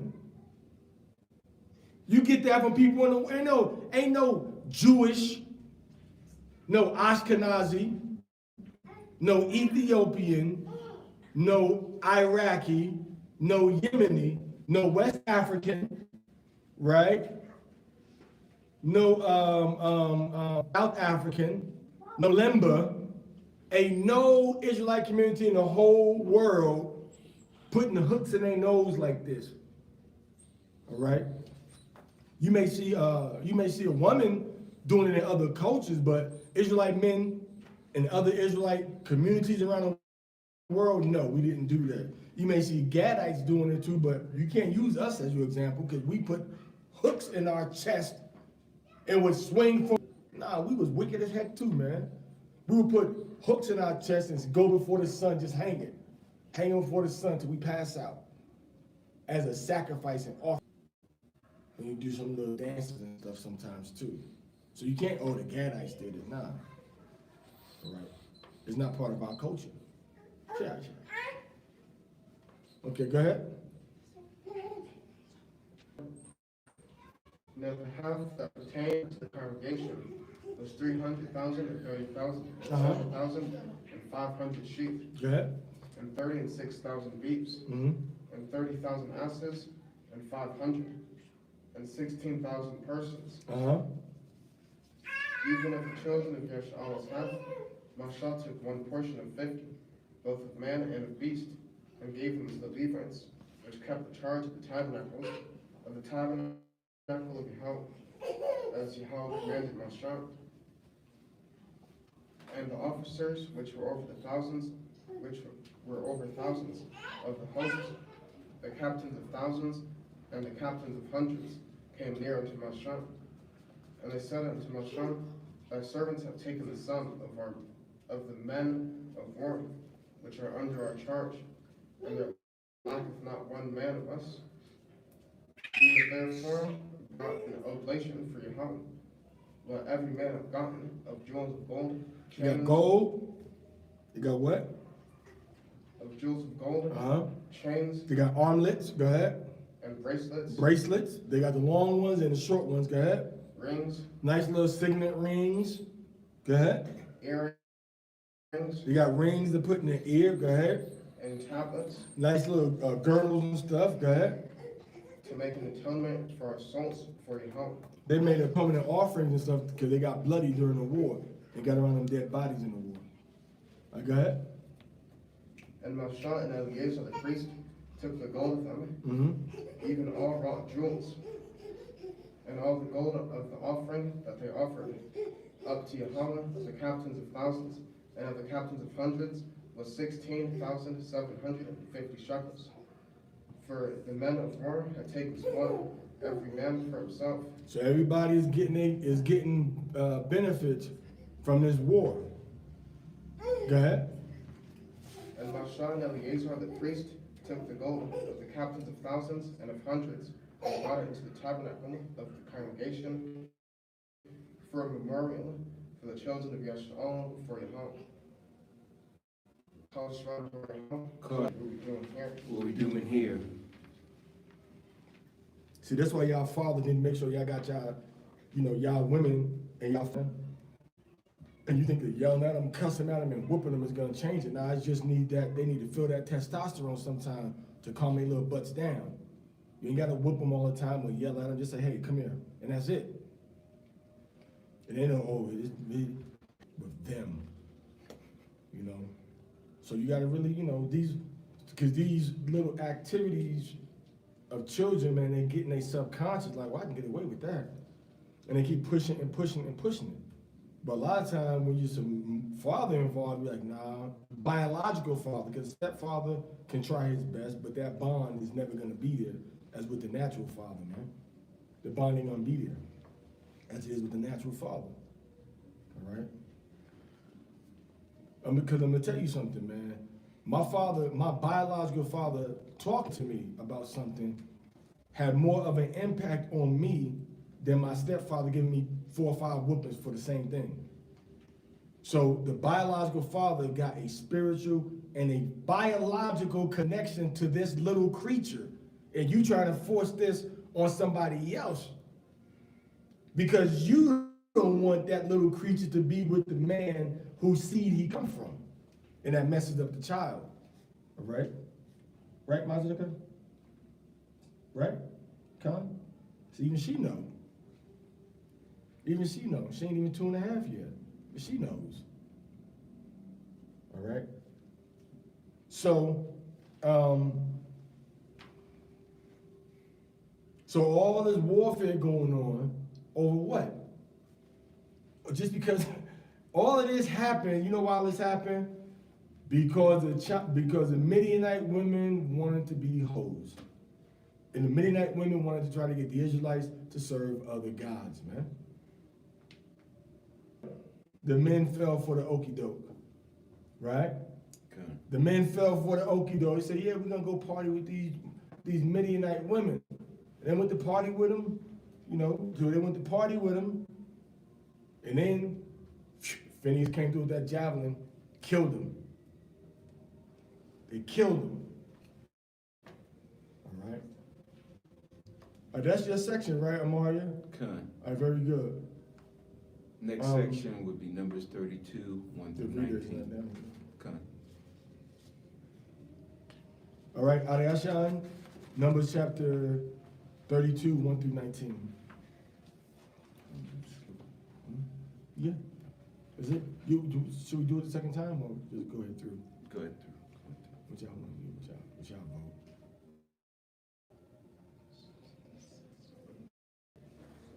All right. Sure. All right. Parashah Parashah and Deadly Inshallah. Yarak come how Bashim Yahshai. Yabarakaya Haobashim Yahushua. Number 32, 1 through 19. That all right with you? Now the children of Reuben and the children of Gad had a very great multitude of cattle. So Reuben is the ones that were the indigenous people in Florida.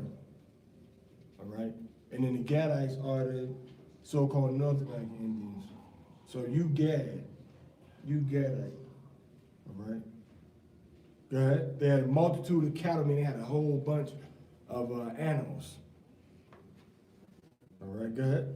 And when they saw the land of Jazer and the land of Gilead, that behold, the place was a place for cattle, the children of Gad and the children of Reuben came and spake unto Massei and to Eleazar the priest, and unto the princes of the congregation, saying, Ataroth and Dibon, and Jazer, and Nimrah, and Heshbon, and Elilah, and Shavam, and Nebo, and Beon, even the country which Yahweh smote before the congregation of Yahweh is a land for cattle, and thy servants have cattle.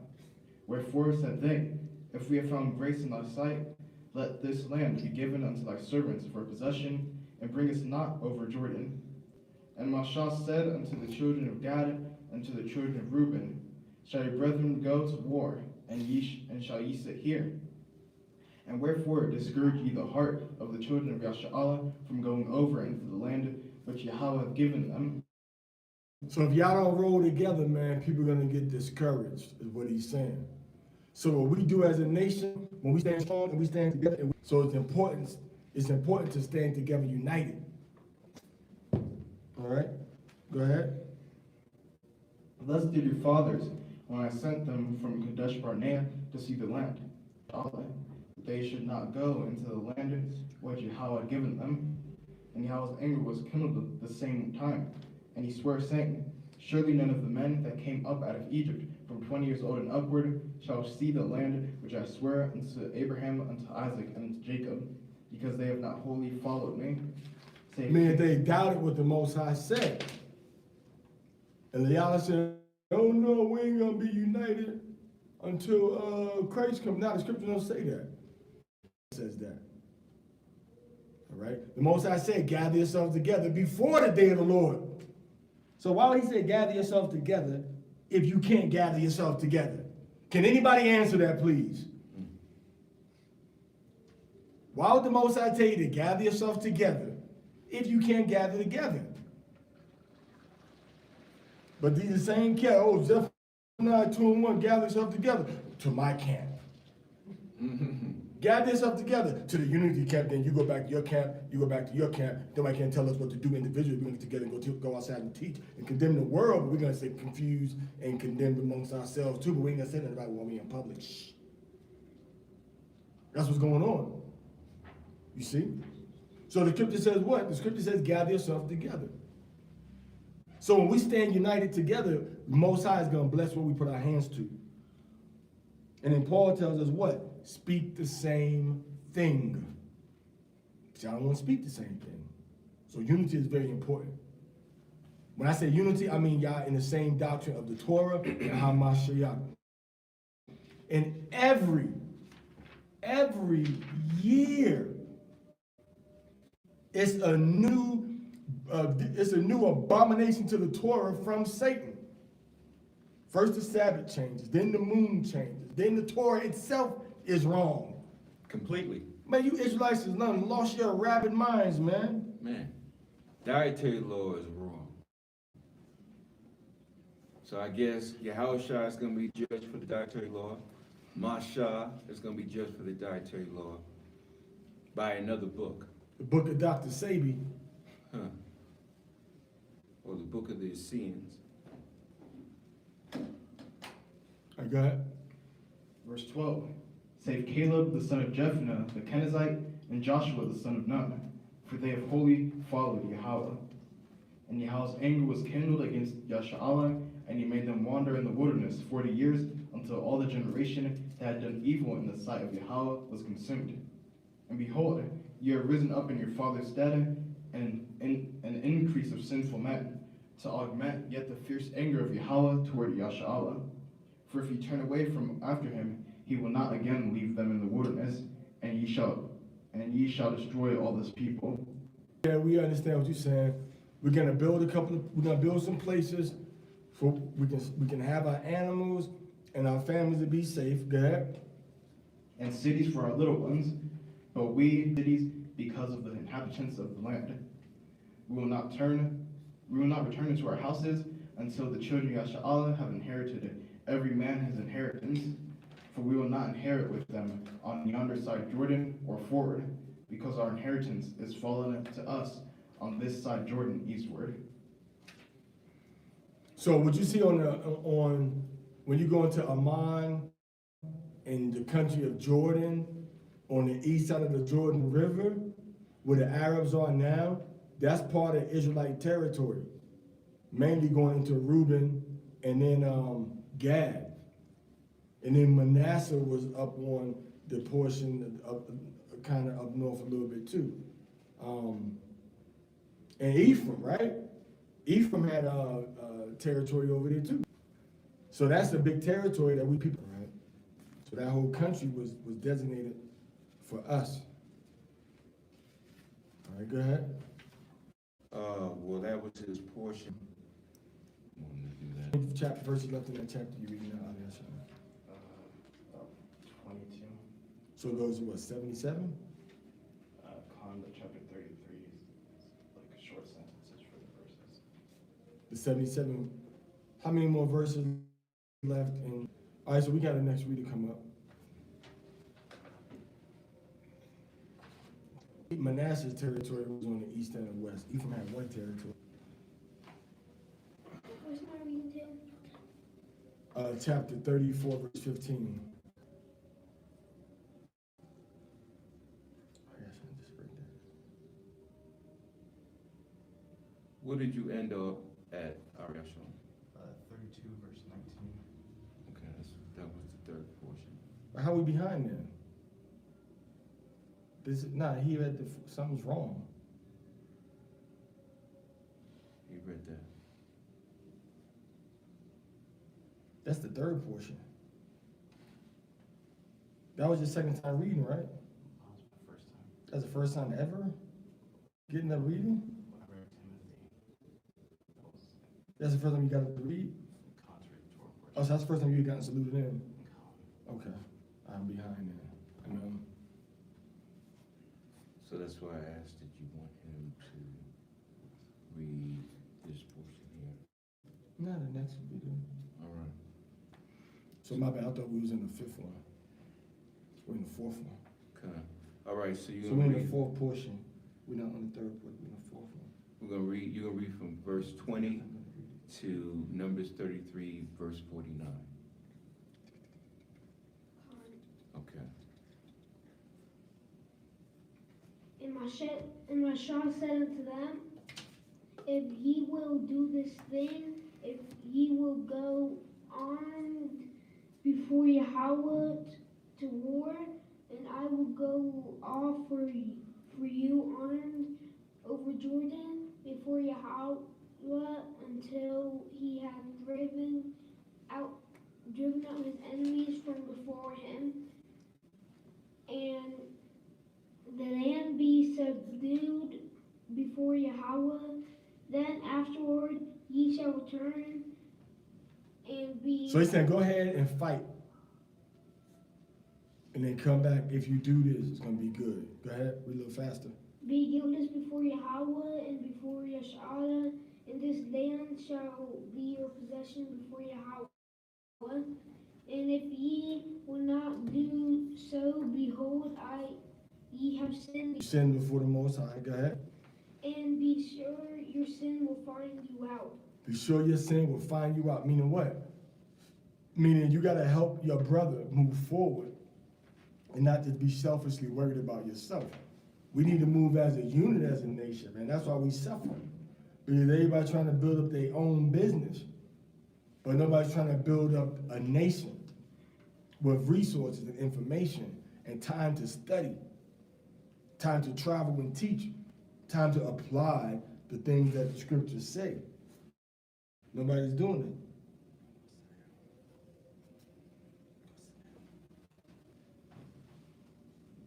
Build you cities for your little ones, So go ahead and build your little places to live. Go ahead. and folds for your sheep, Mm-hmm. and do that which hath proceeded out of your mouth. Mm-hmm. And the children of Gad and the children of Reuben, Gad, North American Indians. Reuben is the Miccosukee, the Seminole, the Appalachian, the Hitichi, all the indigenous people of Florida, and then the North American Indians. Go ahead. of Reuben spake unto Massei, saying, Thy servants will do as my Lord commandeth. Our little ones, our wives, our flocks, and our cattle shall be there in the city of Gilead. Gilead, man, Gilead. Gilead. You got it? Actually, you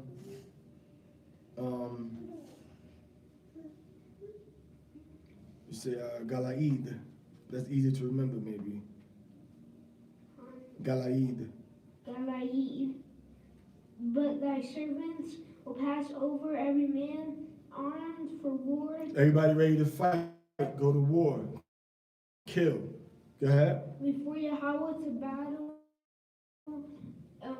my Lord saith, and Massei said unto them, the children of Gad and the children of Reuben will pass with you over Jordan, every man armed to battle before Yahweh, and the land shall be subdued before you.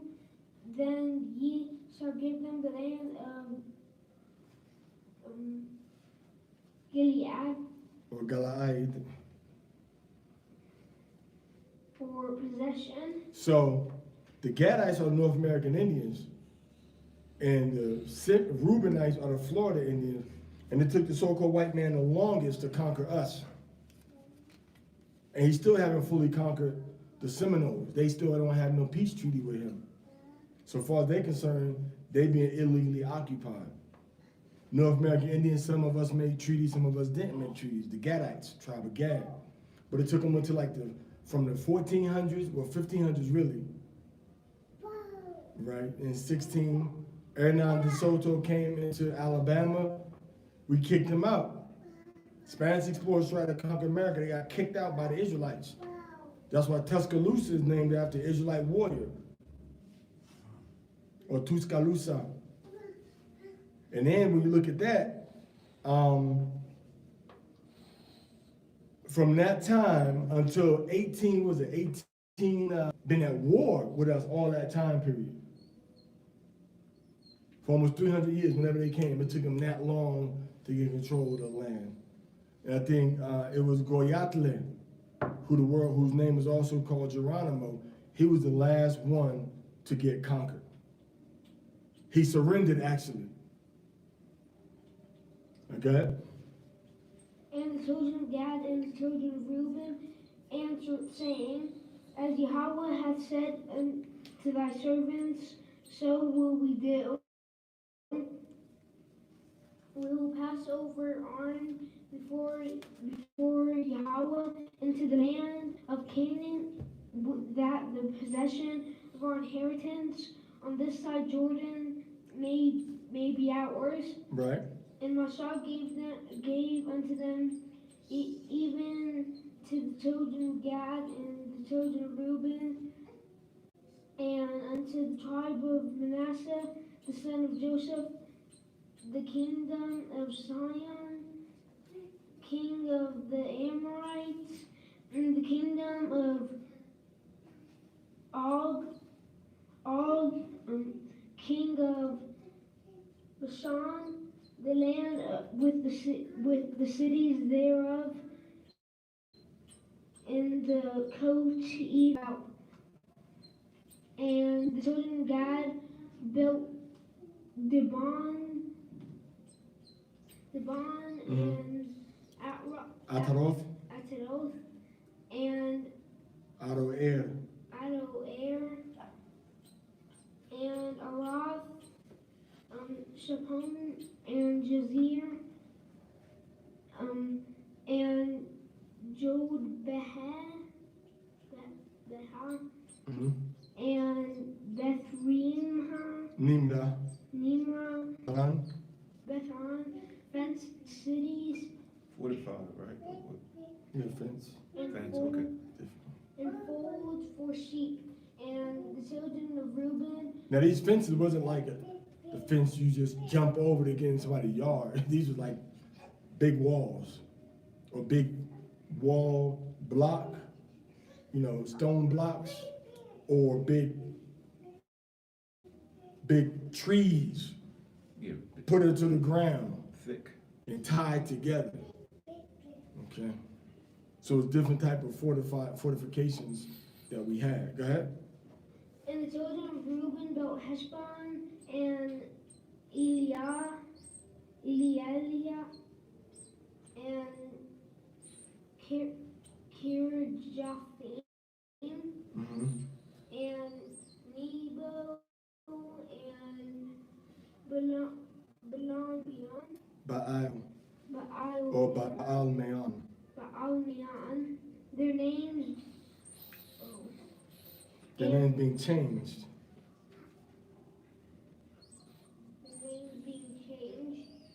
and Shibma, and gave other names unto the cities which they builded. And the children of Machar, the son of Manasseh, went to Gilead and took it and disposed the Amorite with the son of Manasseh, and he dwelt therein. And there the son of Manasseh went and took the small towns, therefore, and called Thereof. And called them Okay, go ahead. Havoth Jar. And Nobah went and took It says Havoth Jair. Jair, and Nobah went and took Kenath and the villages therefore, and called it Nobah. Why? All they have said, What we doing here? what we doing here? These are the journeys of the children of Yashala, which went forth out of the land of Egypt with their armies under the hand of Nahran. And Massei wrote their goings out according to the journey by the commandment of Yahweh. These are their journeys according to the goings out. For Ramesses, in the first month after the Passover, the tale all the firstborn which Yahweh had executed judgments, and the children of Yashala removed from Ramesses and pitched in Sukkot. So what we see is a recap of what the Massei did for the children of Israel, how they started their journey following the Passover sacrifice, and then how they would triumph over the Egyptians, the passing of the crossing of the Red Sea, or Reed Sea, and then the the swallowing of the Egyptians in the Reed Sea, and this is what we see happening. They're sojourning in the wilderness from Ramesses, and then they captain Sukkot. All right, go ahead. What verse you in? 7. All right. And they removed from Etham and turned again unto Pharaoh, which is before Belsphon, and they pitched before Baal Zephon is Lord of the North. Right? Zapawan means north. mid Some type of and passed through the midst of the sea into the wilderness, and went 3 days' journey, moved from Elim, and encamped her journey out of the wilderness of Sin, and encamped in Dophka.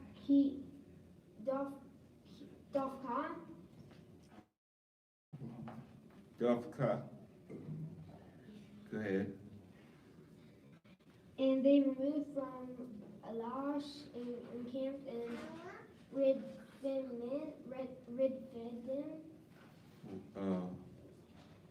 Take your time, man. Rep Hadim, Rafidim. Rafiadim. At Rephidim, All where you gotta do is just take your time, man. You gotta rush through or nothing.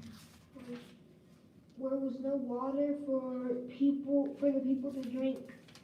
And they departed from Rephidim and pitched in the wilderness of Sinai. And they removed from the desert of Sinai and pitched at Kidroth, Hatavi, Haftava. And you gotta go ahead and try to pronounce these things also. Zayatam. Come.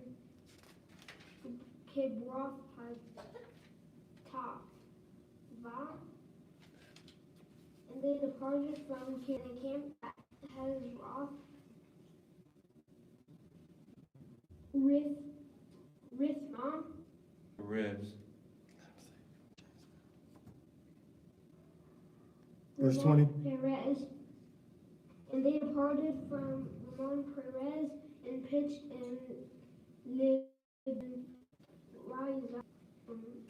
pitched in Kehelatha, and pitched in Mount and camped in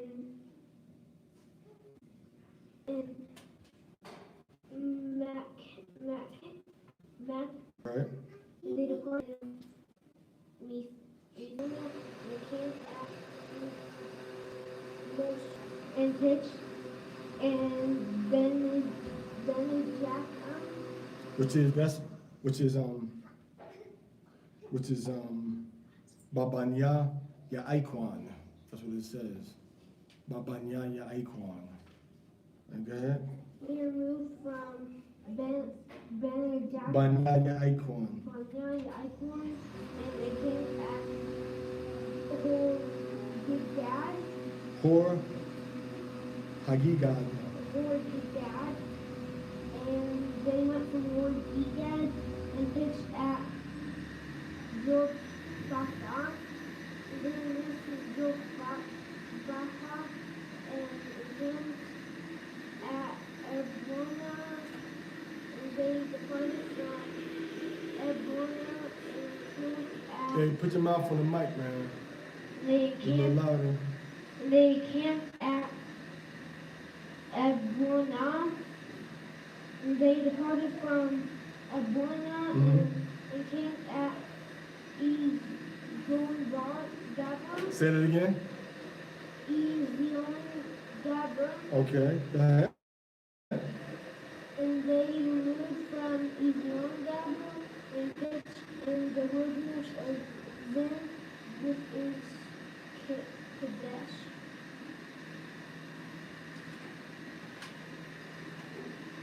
And they removed from Kadesh and pitched in Mount Hor in the edge of the land of Edom. And Aaron, the priest, went up into the Mount Hor at the commandment of Yahweh and died there in the 40th year after the children of Yashar were come out of the land of Egypt, in the first day of the 5th month.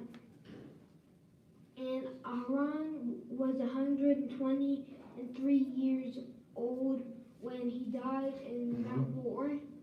And King Arad the Canaanite, which dwelt in the south of the land of Canaan, heard of the coming of the children of Yashar. And they departed from Mount Hor and pitched in Zalmonah. They departed from Zalmonah and pitched in Punon. They departed from Punon and pitched in Ubath. They departed from Ubath and pitched in Azabarim in the border of Moab. They departed from Ayin and pitched in Dibon Gad, and they removed from Dibon Gad and encamped at Take your time. You got it. Come on, man. Alman. Alman Diblathna, Diblath what? Ayin, Right, Diblathahim. Go ahead. and they removed from Alman. Is there a B there for you? Is it A-L-M-O-N? Right, go ahead.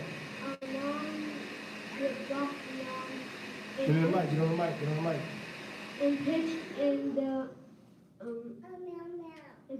mountains of Abarim. Abarim, from the mountain of Abarim, and pitched in Jordan from Beth Abel Shittim in the plains of Moab. Read that verse again.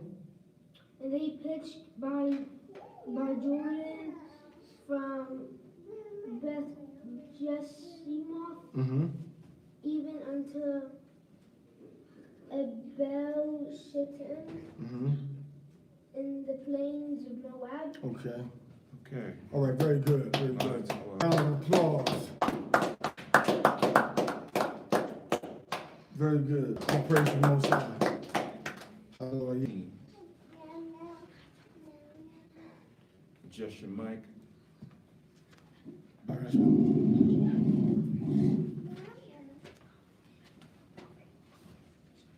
Numbers chapter 33, verse 15. And Yahweh spake unto Massei on the plains of Moab by Jordan, near Jericho, saying, Speak unto the children of Yasharim, and saying to them, When you are passed over Jordan into the land of Canaan, then you shall drive out all the inhabitants of the land from before you. So drive out the Canaanites. So the Most High clearly don't want us to be hanging out and in social circles with Gentiles, especially idolaters, especially those that's into sexual perversion. Go ahead, La Taza. Go ahead. And destroy all their pictures, and destroy all their molten images, and quite cut down all their high places. And you shall dispose the inhabitants of the land, and dwell therein, for I have given you the land to possess it. And you shall divide the land by lot for an inheritance among your families. And to the more you shall give the more inheritance, and to the former you shall give the less inheritance. Every man's inheritance shall be in place where his lot falleth. According to the tribes of your fathers you shall inherit. The tribes of who? Of your fathers. Your mammy. Of your fathers. Your mother. Of your fathers. Your madre. Of your fathers. Your ama. Of your fathers. Of your fathers. And that's what we said earlier. Your inheritance comes from your father. It doesn't come from your mother, man. Your inheritance comes from your father. So you cut off a child from his father, you literally messing with his money, man. You messing with his inheritance on a spiritual tip, man. Because if that's on a physical level, you don't think the Most High got something for that child from that father on a spiritual level too? The child can avoid a lot of stuff talking to his father. The girl can avoid a lot of stuff talking to her father just about what they went through. See, both parents went through stuff. And the mom thinking that maybe she can just do everything her own. And the father maybe thinking he can do everything on his own. But the truth is that both parents are essential in raising a child. I don't know what makes the mother or the father think that they can keep the child they can develop the child properly without having a proper influence from the other gender that made them. And if that parent is deceased, God forbid, but if that parent is deceased, there's a grandfather for that child. There's an uncle for that child. There's an older first cousin or third cousin for that child. The first cousin of the child's parent that can help fill in that gap. You have to restore the Israelite family, man. You gotta work on doing that like a certain, if you got a baby by a dude, if you got a baby by 5 dudes or whatever, you understand? You need to get with one of them cats, man. Instead of bringing in a baby by number 6, or instead of just screwing somebody and you ain't gonna get pregnant, so now you're gonna just keep on living in wickedness, man. Because you think you can't get pregnant or whatever. The Most High can give you a bunch of tubal pregnancies, believe that. If you ain't already had them already, man. If you ain't already had them. That ain't no guarantee for nothing. Tied, burnt, clipped, whatever. The Most High can let a baby get onto that wall. And then you gotta have a surgery to get it out, or you gotta have a spontaneous abortion or whatever. It's a bad situation, man. Father-son relationship is in the scriptures in ancient Israel. You cannot call yourself an Israelite and you overlook all of the responsibilities of being an Israelite man over his children, man. And you cannot call yourself an Israelite woman by overlooking the Israelite responsibilities that the woman has toward her man and toward her children. You understand? All right, go ahead. But if you would not drive out the inhabitants of the land, So if you don't get rid of these indigenous native Hamites, go ahead. then it shall come to pass Right? that those which ye let remain of them Those Hamites that you let remain in land that I'm giving you, go ahead. shall be pricks in your eyes, and thorns in your sides, and shall vex you in the land wherein ye dwell. Moreover, it shall come to pass that I shall do unto you. This will vex you where? It shall vex you in the land wherein ye dwell. No, everywhere you go. In the land wherein ye dwell. So that Canaanites did not follow us to America. Most I say they're going to vex us in the land that we go to, which is talking about the ancient land of Israel. All right, go ahead. Moreover, Mm-hmm. it shall come to pass that I shall do unto you as I thought to do unto them. All that Yahweh said, What we doing here? what we doing here. So now you see the Most High saying, I'm gonna do unto you like I thought to do to the Canaanites. Meaning I'm gonna start to wipe you off, extinguish you from your land. Isn't that what the Most High did with the Aztecs, with the Mayans, with the Cherokee, with the Choctaw? Didn't he take us all from our land? Huh? And cause them to push us out, and they did what to the land? What they do to it? Use biblical language. What did the white people from Europe do to our lands? They what?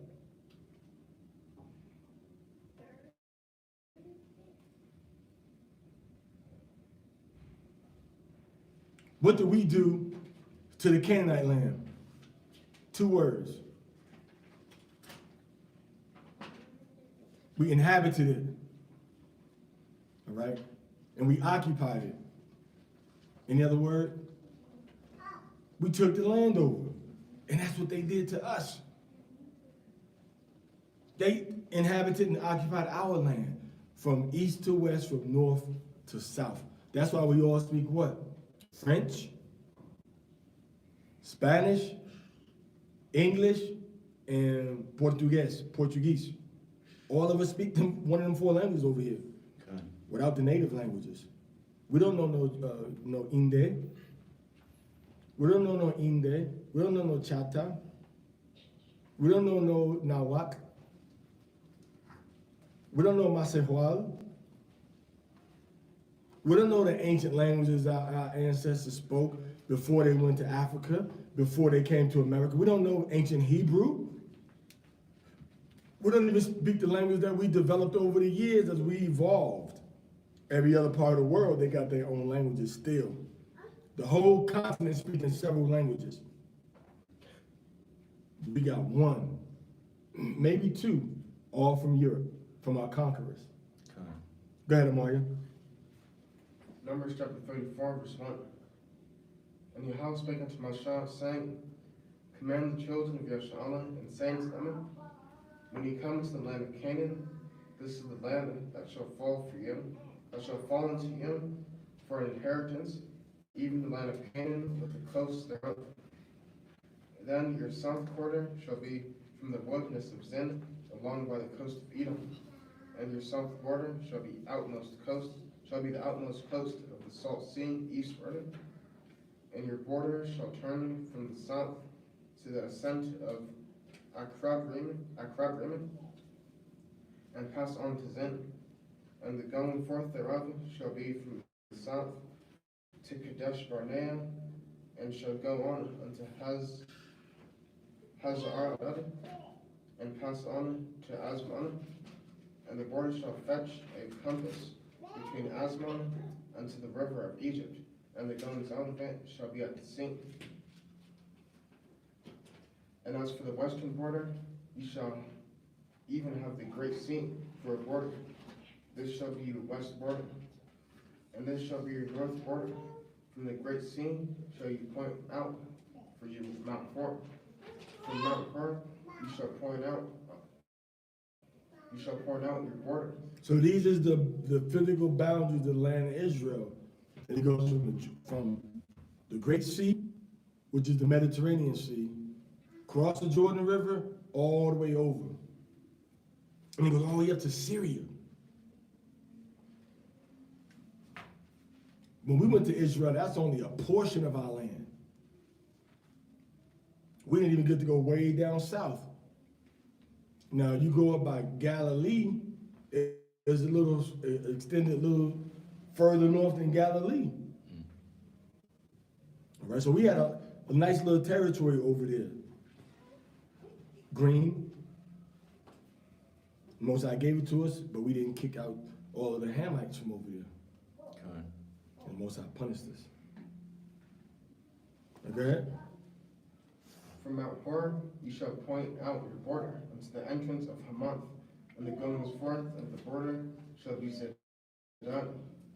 And the border shall go out on Ziphron, and on the goings out of it shall be Hazar-Enon. This shall be your north border. And ye shall point out your east border from Hazar-Enon unto Shepham, and the coast shall go down from Shepham to Riblah, on the east side of Ain, and the border shall descend and reach unto the side of the sea of Chinnereth eastward, and the border shall go down to Jordan. So Chinnereth, that's going into that's like the Galilee region in the north of Israel. That's going into the area of Syria now. All right? Go ahead. And the good land which ye shall inherit by lot, which Yahweh commanded to give unto the 9 tribes, and to the half tribe. For the tribe of children of Reuben, according to the house of their fathers. And the tribe of their inheritance, the 2 tribes and the half tribe have received their inheritance on the side Jordan near Jericho, eastward toward the sun rising. Okay, that was his portion. Okay. So that's our territory the Most High gave us. All right.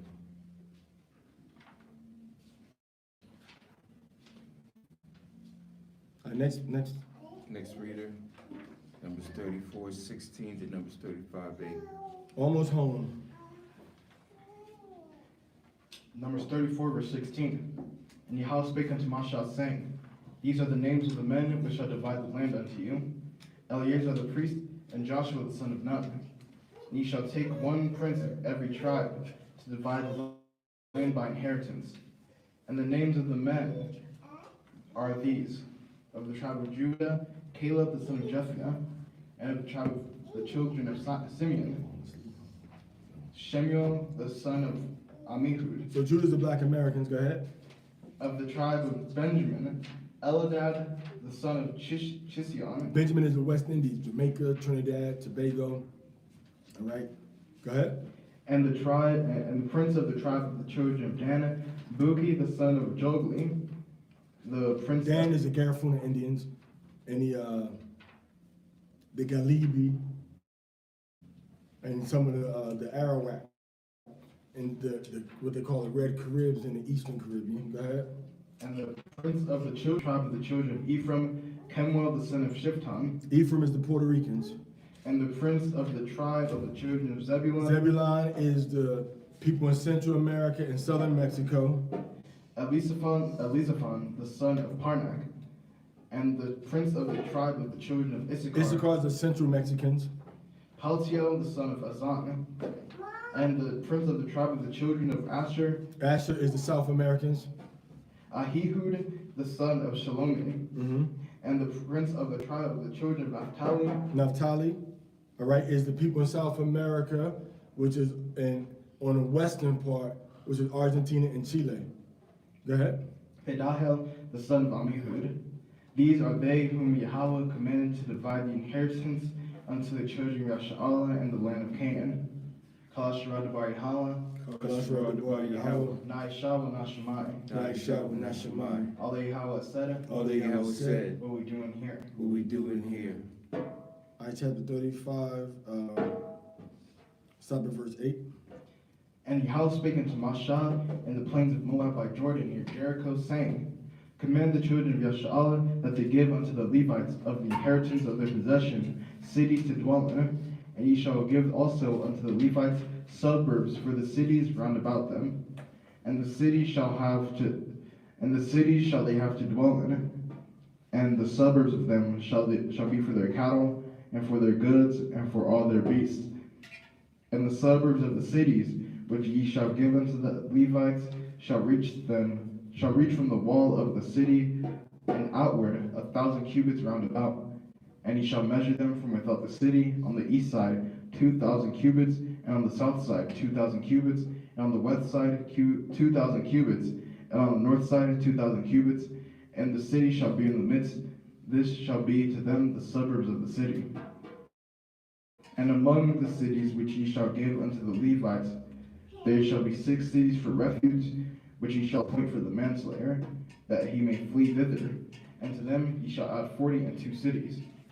So all the cities which ye shall give to the Levites shall be 48 cities. Them shall ye give with their suburbs. And the cities which ye shall give shall be of the possession of the children of Yasha'ala. From them that have many ye shall give many, but from them that have few ye shall give few.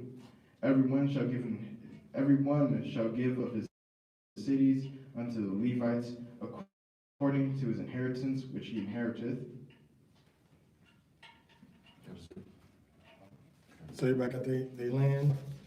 The Most High is fair. You know, he'll give you proportion to what you need. Okay? That's what I say, to the few he gave few, and to the many ye shall take many. It's fair. So that's a very socialist society. All right, go ahead. Yeah, but next reading. Okay. Was the last portion. One second. Yeah, he's next. Yeah. Let's give him another round. Good reading out of there, Sean. You two are Mario. Where you go? Okay. Numbers 35, verse 9 to Numbers 36, verse 13.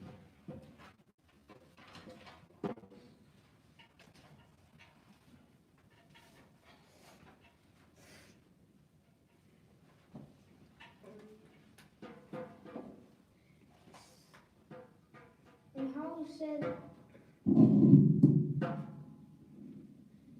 and Yahweh spoke to Massei, saying, Speak unto the children of Yasha'ala, and say unto them, when ye be come over to Jordan in the land of Canaan, then ye shall appoint you cities to be cities for of refuge for you, that the slayer may flee thither which killeth any person at refuge for the avenger, and that the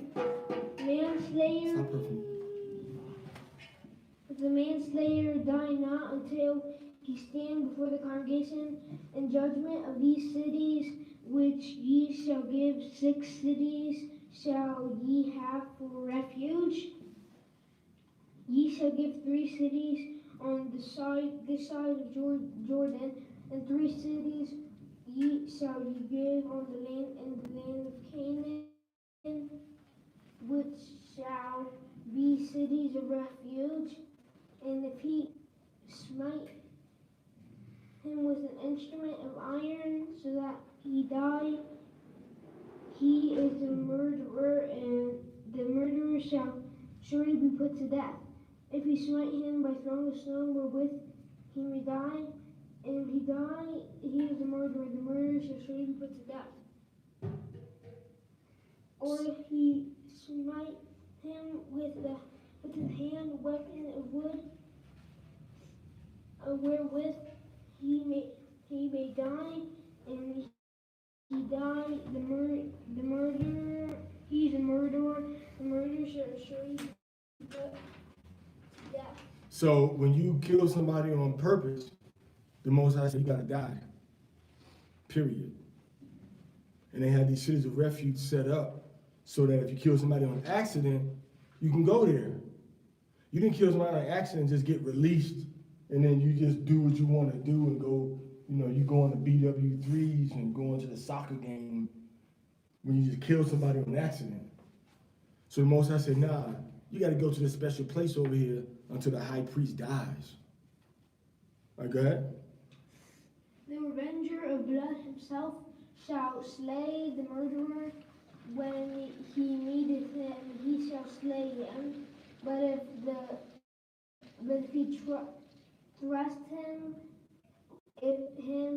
of hatred, of hurl at him by laying of weight, smote him, shall surely be put to death. For if he is a murderer, the revenger of blood shall slay the murderer when he meeteth him. So he had to stay in those cities of refuge. With no walking around and I'm about to go to the store. Now that was his boundaries.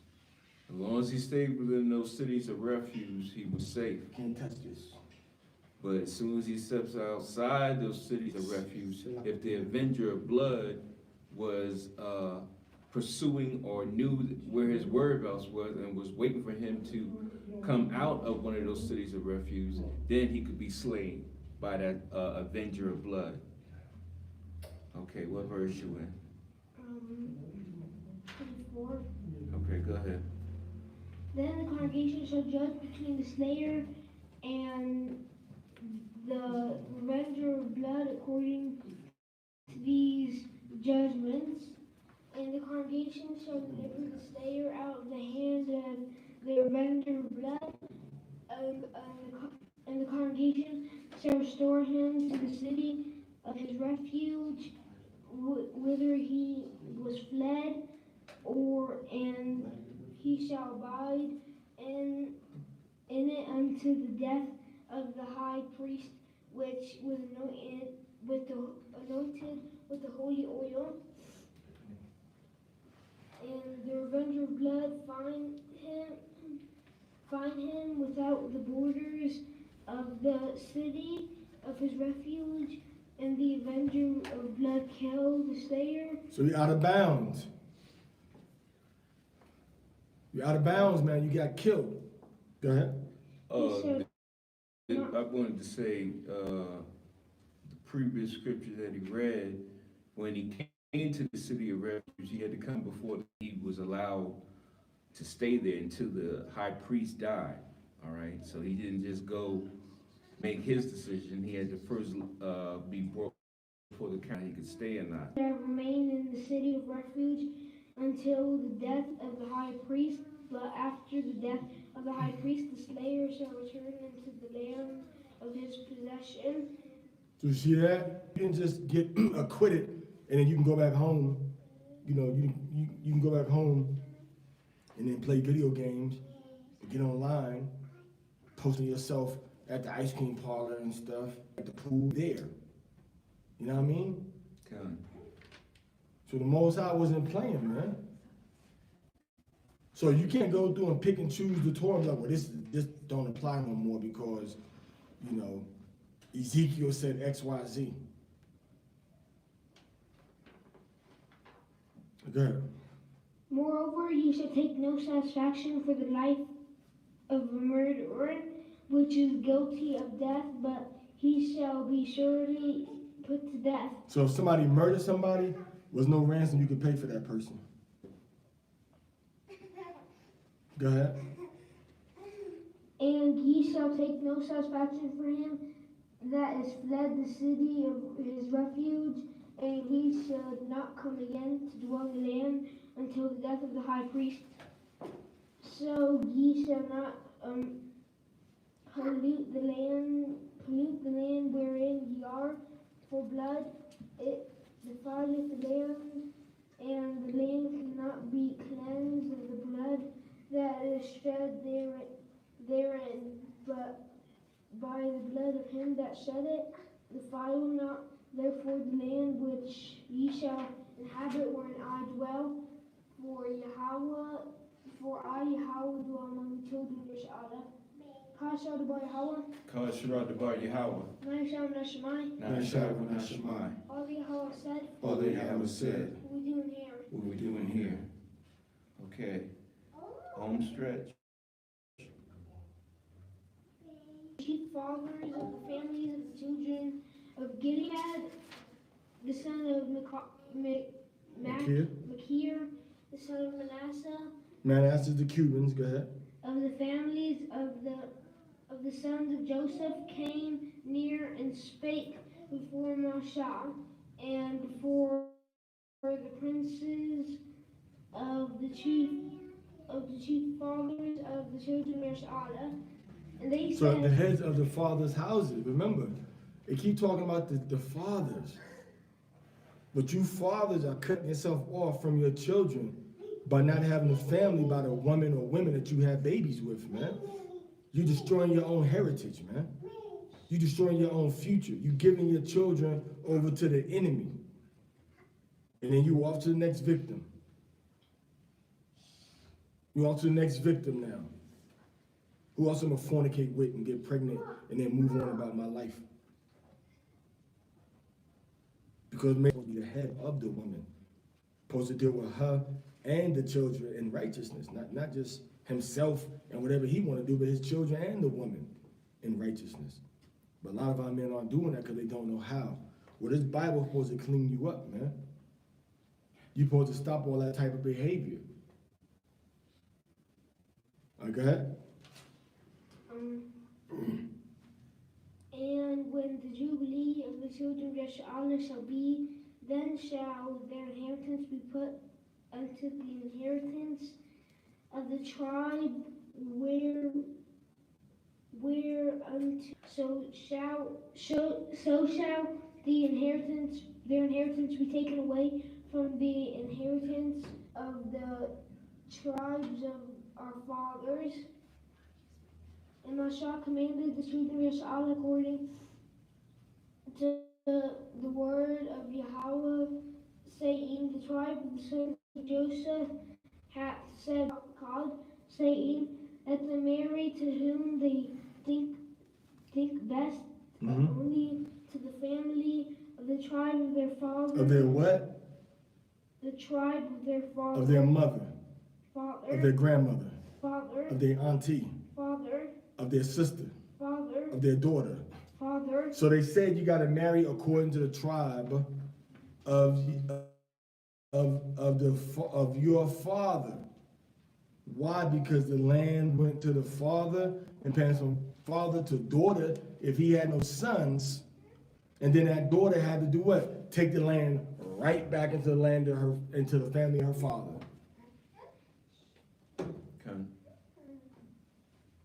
Okay, go ahead. Shall they marry? So shall not the inheritance of the children of Israel remove from tribe to tribe? For every one of the children of Israel shall keep himself to the inheritance of the tribe of his fathers. Does that mean you can't marry women of different tribes? No. It means that if you as a woman, you understand? If you as a woman have land that your father gave you of your ancient territories, that land cannot pass from your father's tribe, which is the tribe of the woman, unto the tribe of another person. It has to stay within the tribe of the woman. The tribe of the man. You understand? Not just the tribe of that woman, but the tribe of the man. And I'm speaking general right now because of the situation we had with Ruth. Okay? Because of her situation. But the point is this.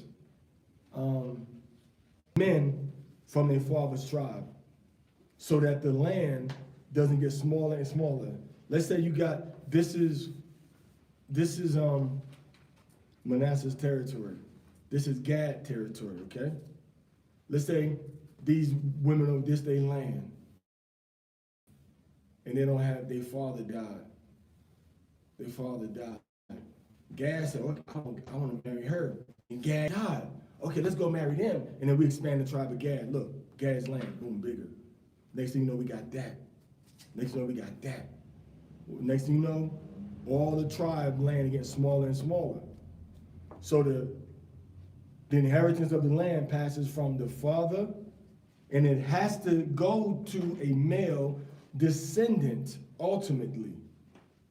So when the daughter gets this land, she got rights to it, to increase it, to plant on it, to use the wood on it, the trees, the lakes. You understand? Okay. The soil, the water that's on it. She has full rights to it. But what happens if she passes away without marrying? That land goes to one of her male relatives. That's from her father's family. So if the daughter is married, if the daughter is single when the father dies, she gets the father's inheritance, right? Now, once she gets the father's inheritance, her father's from the tribe of Manasseh in this case. So she has to marry a man from the tribe of Manasseh so that the inheritance of that tribe stays in that tribe's families. Okay. So you can't just try to enlarge your territory of land that doesn't belong to your forefathers. Your father's people. That's the only restriction on a woman not being able to marry outside of her tribe. Other than that, the woman and the man can marry whatever. Neither shall the inheritance remove from one tribe to another own inheritance, even as Yahweh commanded Massei, Right. so did the daughters of Tzalpachad. Zalpakad for Mala. Tirzah, and Hogla, and Milcah, and Noah, brothers' sons. So they marry their father's brother's son. What does that make their father's brother's son to them? Cousin. They marry their cousins, their first cousins. So in the Bible, you could marry your cousin. In Israel, even in modern time, you can marry your cousins. As we see right here. Go ahead. And they were married into the families of the sons of Manasseh. These are the commandments and the judgments which Yahweh commanded by the hand of Massei unto the children of the plains of Moab, and Jordan and Jericho. Parashah Bar Howard. Naishah Nashemai. All the Howard All said. the Howard said. What we doing here? Okay, next reading, let's go into the Isaiah 66, 1 through 24.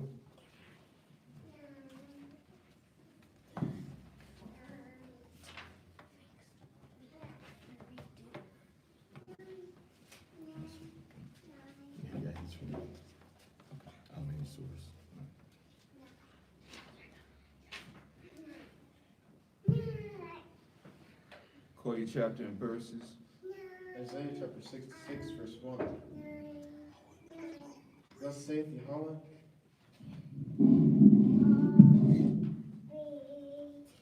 Thus saith Yahweh, the heaven is my throne, and the earth is my footstool. Where is the house that ye build unto me?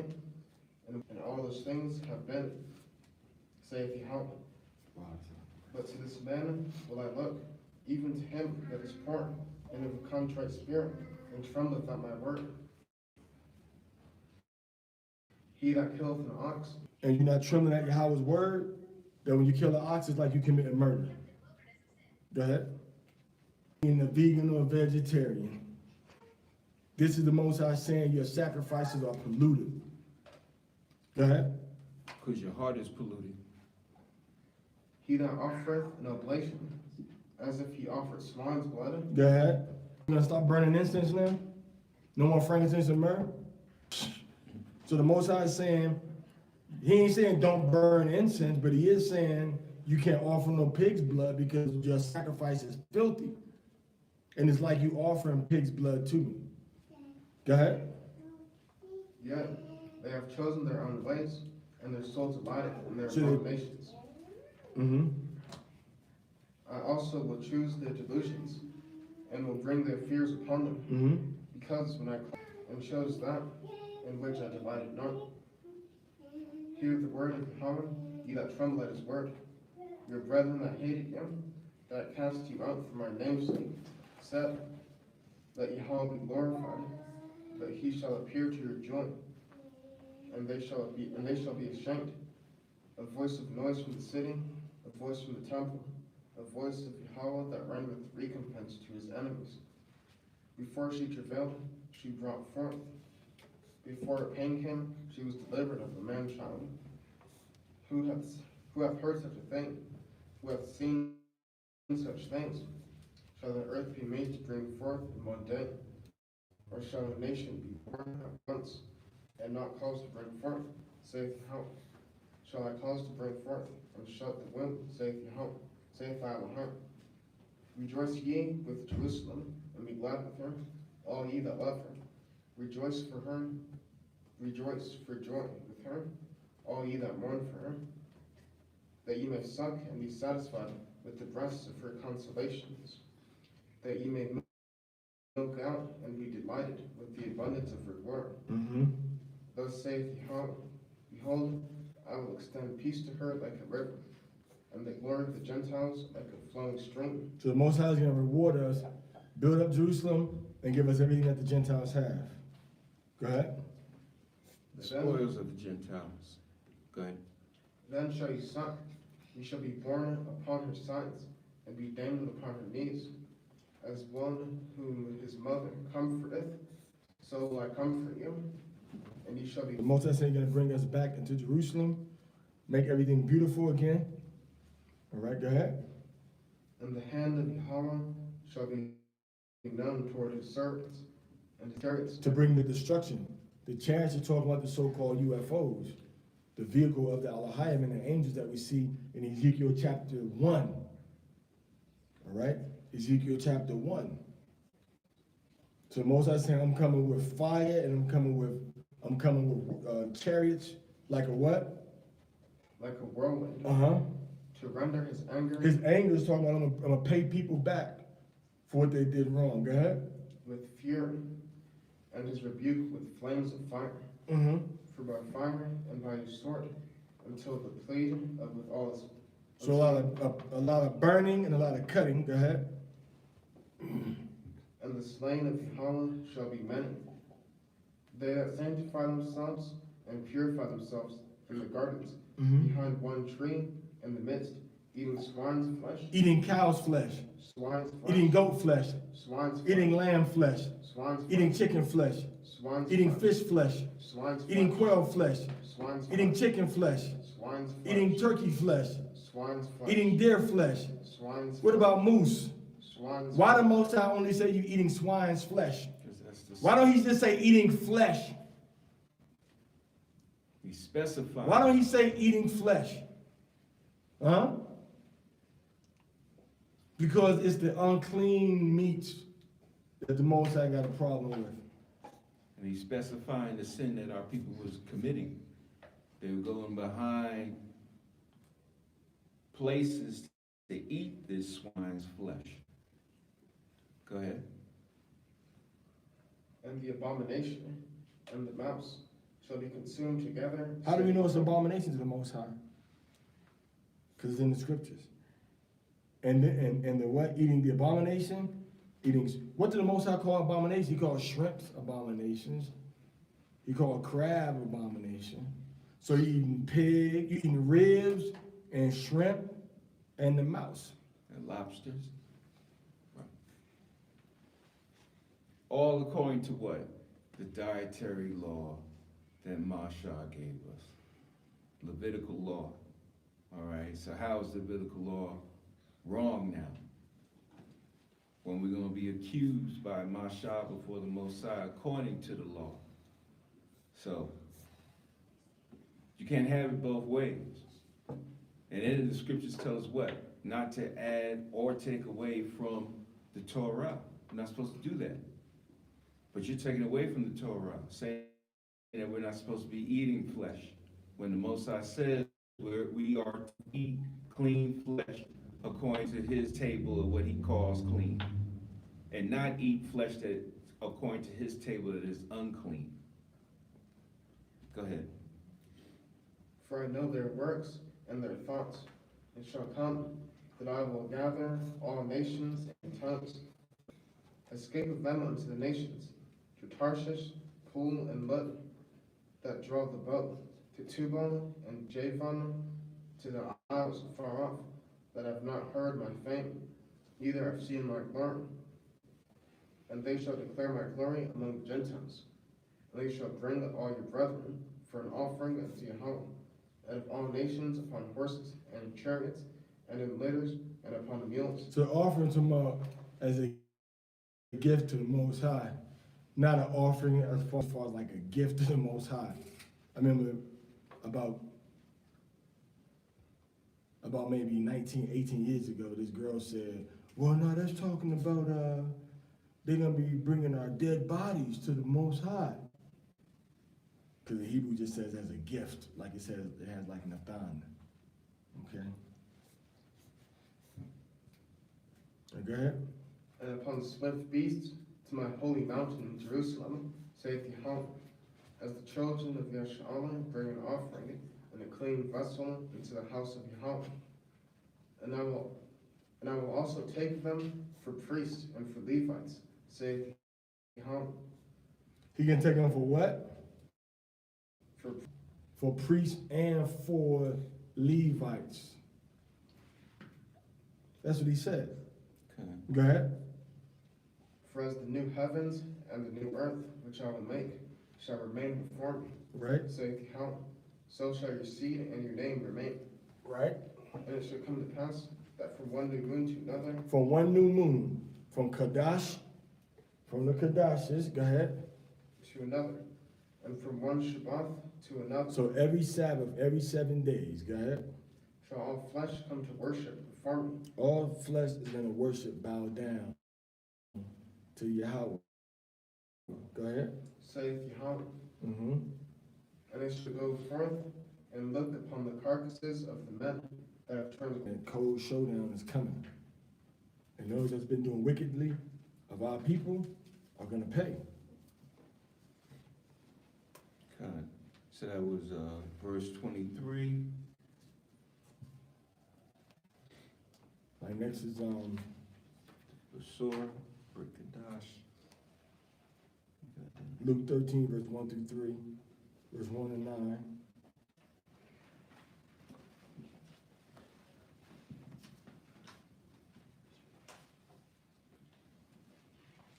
So chapter 13, verse 1. There were present at that season some that told him of the Galileans, whose blood Pilate had mingled with their sacrifices. And Yahushua answering said unto them, Suppose ye that these Galileans were sinners of all the Galileans, because they suffered such things? I tell you, nay, but except ye repent, ye shall all likewise perish. Or those 18 upon whom the tower in Siloam fell, and slew them, think ye that they were sinners above all men that dwelt in Jerusalem? I tell you, nay. that except ye repent, ye shall all likewise perish. So what's he saying? That just because bad things happen to the people doesn't mean that they were bad. Bad things happen to righteous seekers of righteousness and walkers in righteousness too. Bad things don't only happen. So bad things happen to the brothers and sisters that are doing the right good thing also, is the point. Go ahead. He spake also this parable. A certain man had a fig tree planted in his vineyard, and he came and sought fruit thereon, and found none. Then he said unto the dresser of his vineyard, Behold, these 3 years I come seeking fruit on this fig tree, and find none. Cut it down, why cumbereth it the ground? And he answering said unto him, Lord, let it alone this year also, till I dig about it, and dung it. And if it bear fruit, He was basically saying, give it some time. And then he had to come back and fertilize it. When it says dung it, he didn't fertilize the tree yet. So, the Massei, one plants the seed, one comes back and waters it, but it's the Massei that ultimately gives the increase in spirit and understanding. So we have to do our part. And sometimes you gotta dig a little deeper. Go deeper into what's the problem that you're dealing with a brother or sister, and then help to fertilize that problem, help to feed that problem so they can grow. All right, go ahead. That was Luke 13. Go next to Mark 11, 12. Through 23.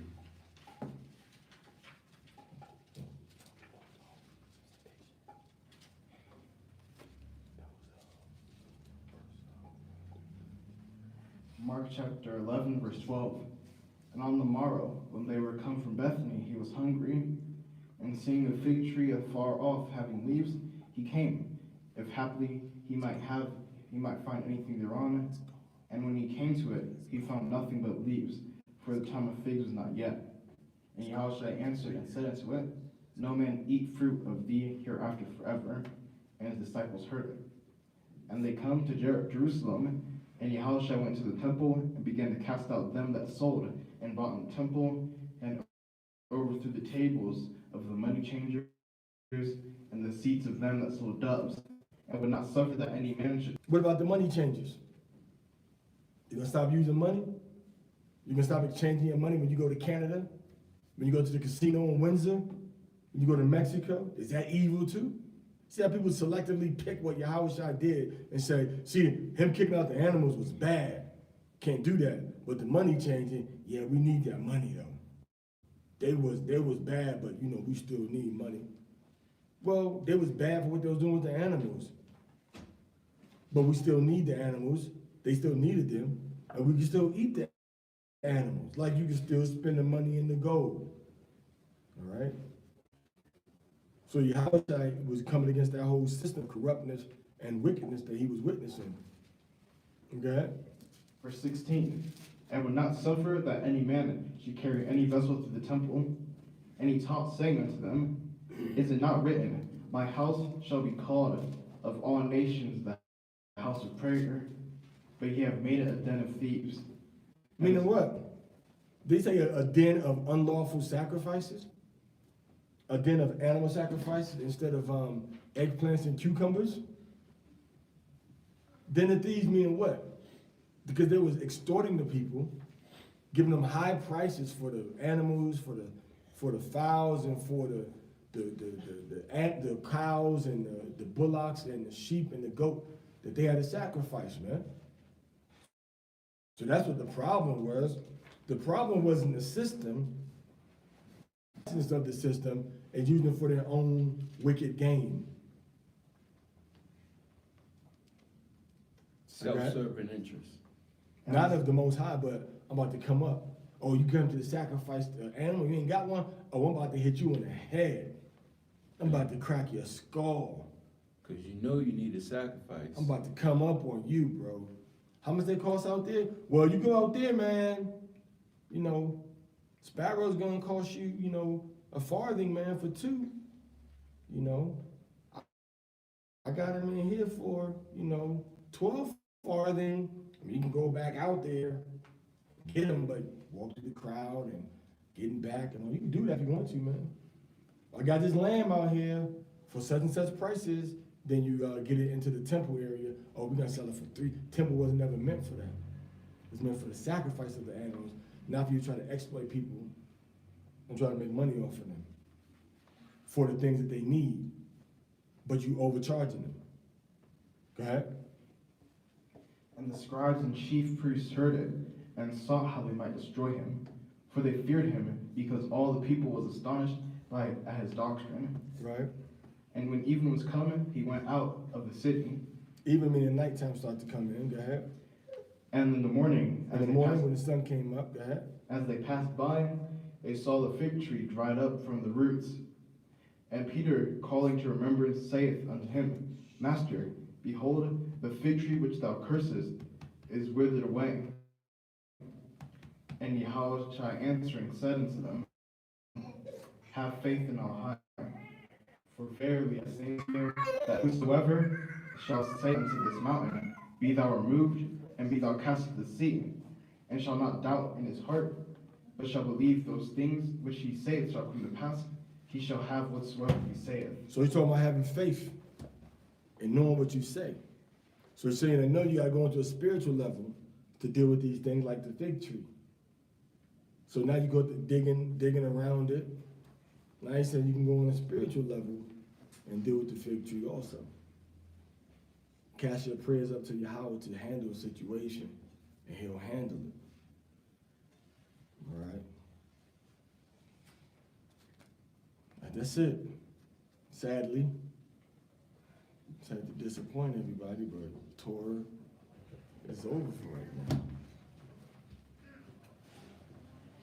Thank everybody for coming out.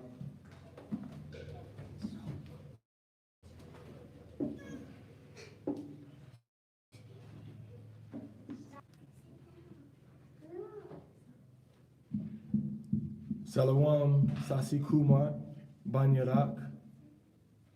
Shalom, shalom, hallelujah, Shabbat shalom. All right.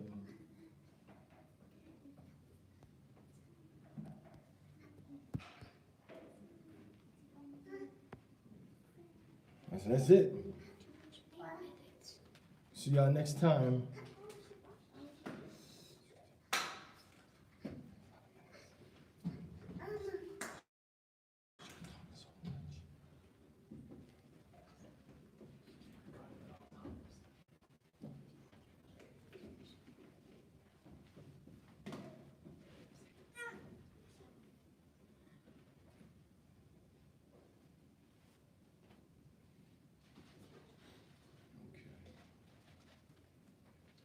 So you're gonna whip your turban.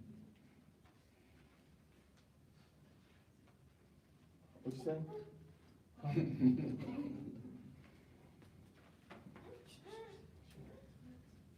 Turban and my necktie.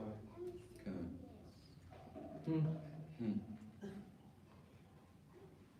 What? What? Willow Smith with our hair. Man, Hey.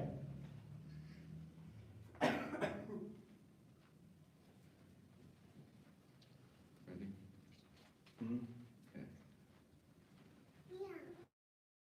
Magwa, Barak, Ya Baraka come Yahweh Ba'Shem. Come Yashala. Hallelujah, Hallelujah. Hallelujah, Hallelujah. Hallelujah, Hallelujah. Yani Matah, Manim Shabbat. Turn and face our sisters, sisters stand.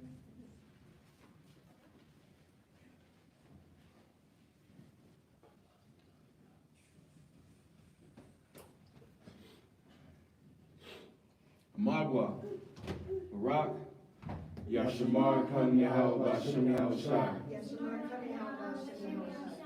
Kom Yashala, Kom Yashala. Kom Yashala, Kom Yashala. Kom Yashala, Kom Yashala. Hallelujah, Hallelujah. Hallelujah, Hallelujah. Hallelujah. Yeah.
Shabbat shalom, everybody.